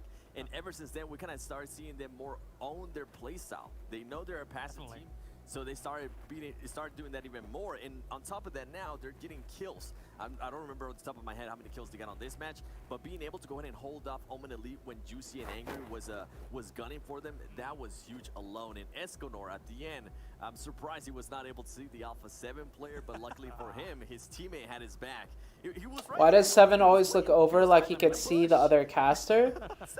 They're not next to each other. Yeah, let's take a look at the map ranking coming in here. They just know, like, they know beforehand, like, how they're going to be positioned on the stream. So it's like, if you look here, this is where Kalaris is going to be on the stream. And if you look to your left or look to your right, this is where your co-caster is going to be on the stream. So they, like, I wouldn't be surprised if they have like a little X, because they're casting from their home, I'm pretty sure. I wouldn't be surprised if they have like little X's set up in their home studio where like Digon is here, Kalaris is going to be here on the stream, so that way when they cast, they can like look towards whoever, that they're talking to maybe. Themselves a game that they're proud of. It wasn't huge in terms of kills with only 6, but you could see the way the S brothers, it was Spring and Slicky there at the end, played that one a little slower, more controlled to get maximum amount of points there. Absolutely, and we have 9th through 16th as well here. Not too much coming in aside from Pittsburgh Knights and Omen Elite getting themselves the 6 pointers here at the very top. A little bit of a dip for Cloud9 towards the end of the day here, 7, but I mean, they've come off the back of 2.5 days of amazing PUBG Mobile play, so I think we can forgive them a little bit considering how far they've gone up the leaderboard. Yeah, I think ever since those 2 days that they had, the performances that they had, I think they were able to afford just a little bit of an off day here. Even though they had, at the start of this day, they had back-to-back second places. So it's just 3 games so far from them that they kind of haven't done so well. But they're able to afford that cushion, and not like other players that we've seen, other teams that we've seen like PK. They need to go and step it up. Tribe Gaming, that's one team that really needs to go and step it up because they're currently, I believe they're currently in 9th place, actually 11th place. So they need to step it up even more. Do something along the lines of what Creme Real Betis has done. Listen, we gave them feedback. They needed to get more kills, and guess what? They showed up. Is there PMPL tomorrow? No. Really impressive, especially from there is not PMPL tomorrow. Used to playing so passive. Yeah, brilliant stuff. 1,700 damage coming in for them with the 13 kills after the 7 knockouts. So a few steals here and there. And going into those field situations, steals can become kind of commonplace, Digon. Obviously, with it's sometimes difficult to get the follow-up thirst on some people here throughout these kind of moments. Yeah, it's almost like it's not worth getting that one finishing off the kill. So if you're the one that has position, which I would say Wildcard and Creme Real Betis, those were the two teams that worked their way in and were both made the play early and circle blessed. Whenever it's a field game, you always have to get circle blessed. And they were able to peek over some little bumps and ridges and edges to pick up some kills. And in Wildcard's case, it was the UAS blown up and the hay bales that they had. Not too bad at all. Here's the Mountain Dew Game Fuel moments here for our final game of the day on Erangel, of course. So, with the circle being how it was, we saw a lot of teams having to try and rotate up towards that north spot. Some went earlier than others. I liked Omen Elite's spot for a lot of this 7, but it was not to be for Omen Elite. Yeah, I liked some of the stuff they were doing, but I just didn't like the split they had. At one point, I think they had like a 2-1-1, which just didn't end up working out at all. And Nico actually ended up fighting, I don't remember exactly who it was. I think it might have been Ace or somewhere completely different, but he ended up fighting them by himself, and then he got third party from the back, where his teammates could not just back him up at all. And then the push from Omen Elite at the end as well. Hopefully we'll be able to see it here as Krem is currently taking on some fights, pretty much trying to fend off people, and Loops taking on some fights there with PK. Let's see if maybe we're able to see it. So Krem was just chilling, and Omen trying to sneak up on him, but it didn't go their way. But overall, I think great games for Wildcard, great games for Creme Real Betis. Teams that needed this kind of games, and they were able to finally show up. Cheeky little shots through the windows of some of those USs towards the back end of this game as well, and that's kind of important in these field endings, right, at Digon, when you've got actual vehicles that you can still work with, create some artificial barriers for yourself in a place where there isn't really that much cover. Yeah, and yes, but I think it was Seven, you were saying this while we were watching the end there. You're like, wow, this hate me now? has a lot of terrain in such a very Wait, small why? spot, What happened? which led to the holdup. This one I specifically. guess, are you asking me if DoorDash can use guest account? Because I have no idea. I'm assuming you're talking to other people in the chat, Teddy. That's why I haven't replied to you. Manufactured terrain that you have. There's actually a little bit more space that you can work with. So when the first knock came through against Creme Real Betis, Dang, 902 damage and 1 there was kill. still a little bit of a diagonal hill that they could work through. All right, here's the damage coming in. What do you think about all that, Seven? I mean, the thing is that, as Digon is saying here, he likes kind of the, not necessarily a flat field ending, just kind of little hills and bumps that were in there. And it did afford some teams, you know, a bit more of comfort regarding the circle. Oh, definitely. And I think, as Digon mentioned, it's something that I mentioned too when we were watching that game. It caught me by surprise just how that little space had so much terrain change. And it ended up working in the favor overall for Creme Real Betis. But for me, honestly, I thought it was going to be Wildcard that was going to end up winning that game, especially once... I forgot you streamed these and I was here yesterday. Yeah, I'm allowed to viewer party these now. I was going to go ahead and push off a lot more, but what they ended up doing instead is they got comfortable. You're ordering 6-less food? Extent, and then they found a spot where they feel By the way, when we were watching yesterday, wasn't Wildcard 4? How did they end up 8th or 9th? Yeah, so C9 had a really big day yesterday, and C9 had really good games today. And Wildcard had 3 really bad games today. I think they got only 1 point in each of the 3 games. And then they had 2 decent games. And then they had 2 good games. We're about to see the overall scores right now, though. Whichever one it is going to go ahead and be here at the Temple. My boy, HH24, taking on 2 players from Granto. And keep in mind, his teammates weren't going to go ahead and back him up here. This was all him. He was able to go ahead and knock one person. Ran, tried to go up on him, and HH24 told him, slow down there, cowboy. Not, you got the wrong person here. Look at him. And the best thing from them is that HH24 not only had the Uzi, which is a close-range weapon god, but on top of that, he had the height advantage and the UAC, so it worked wonders there for them. And Digon, please talk to me here. What happened, which we were both laughing in the back. Oh, this was so crushing because you love the play that Angry did. He took the vehicle and swung right on in to the smoke, and that nade, if he would have just cooked it a little bit longer, he was sitting on possibly a triple kill. And because he didn't cook the nade there, Creme Real Betis finish him off, escape, and then find themselves all the way here in this final circle where they're able to be extra patient. Yeah, we had the circle here, but this is when we were like down to 3-man. I got killed by Wildcard when they were camping Severny. On that spot. Meanwhile, the Creme Real Betis players, they had one distracting them, and then they had another one just kind of snaking around and getting the different angles. So great play overall there for Grimmer Albertise. Yeah, definitely. Love those flanks. Love those cheeky flanks as well. Just kind of snaking on around and finding yourself a nice cheeky angle. Let's take a look at the overall rankings and see just how much Loops is in the lead, because right now they are we have 683 points ahead of the 619 here from B4 Rey Mysterio. Yeah, Cream is in 9th place, but Queso, PK, Wildcard, XQ, Tempo, they all have 5 less games played. Even if we were in 9th right now, it would be hard. I do what I can. But the thing is, we're not even 9th, so it's looking pretty grim. Coming on into, but all 3 of those teams, of course, Degon, have played their 55 matches, so there are a few teams just below them that are looking to strike out at some of those top spots.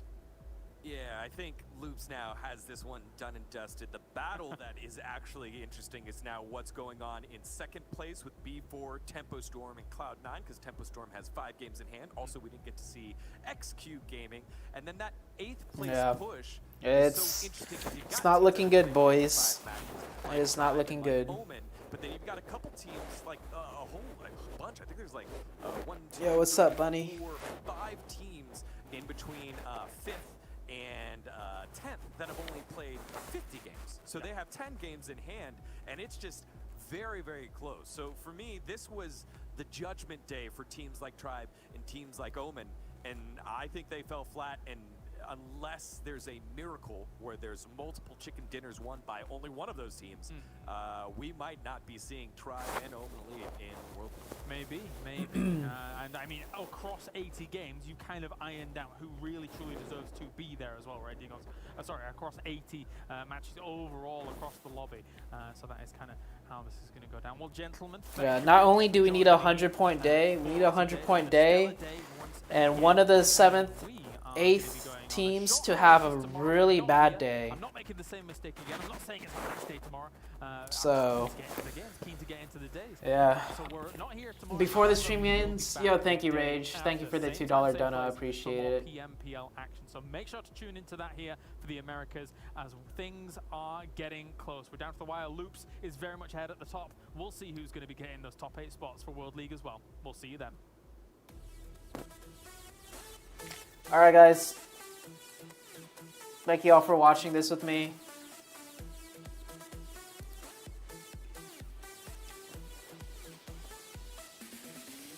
Sorry to, I don't know, man, disappoint you guys. Watching these back when I know the results, especially when we don't have a good day, it's tough. But I appreciate you guys still being here, even when, you know, we're not doing too well. Thank you guys for the continued support.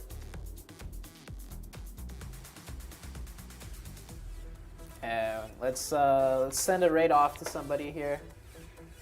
Let's see who is streaming.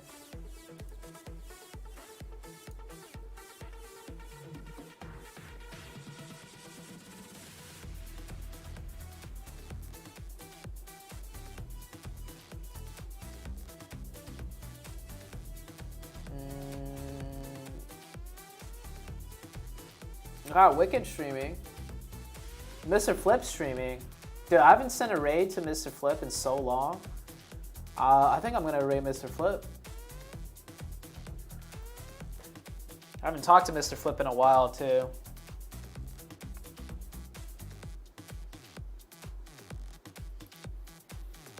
Raid Bella?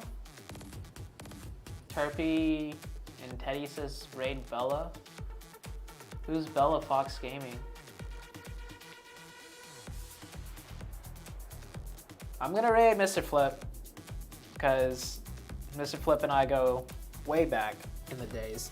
I was on a competitive team with Mr. Flip in like season 0, if you guys didn't know. Flip's GF? Oh, Flip's girlfriend.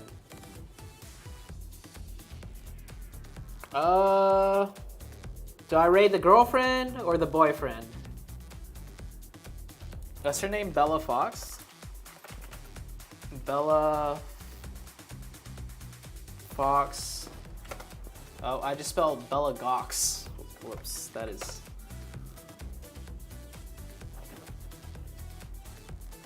The girlfriend? Alright. We'll raid the girlfriend. I think they're playing games together, right? They're duo squatting.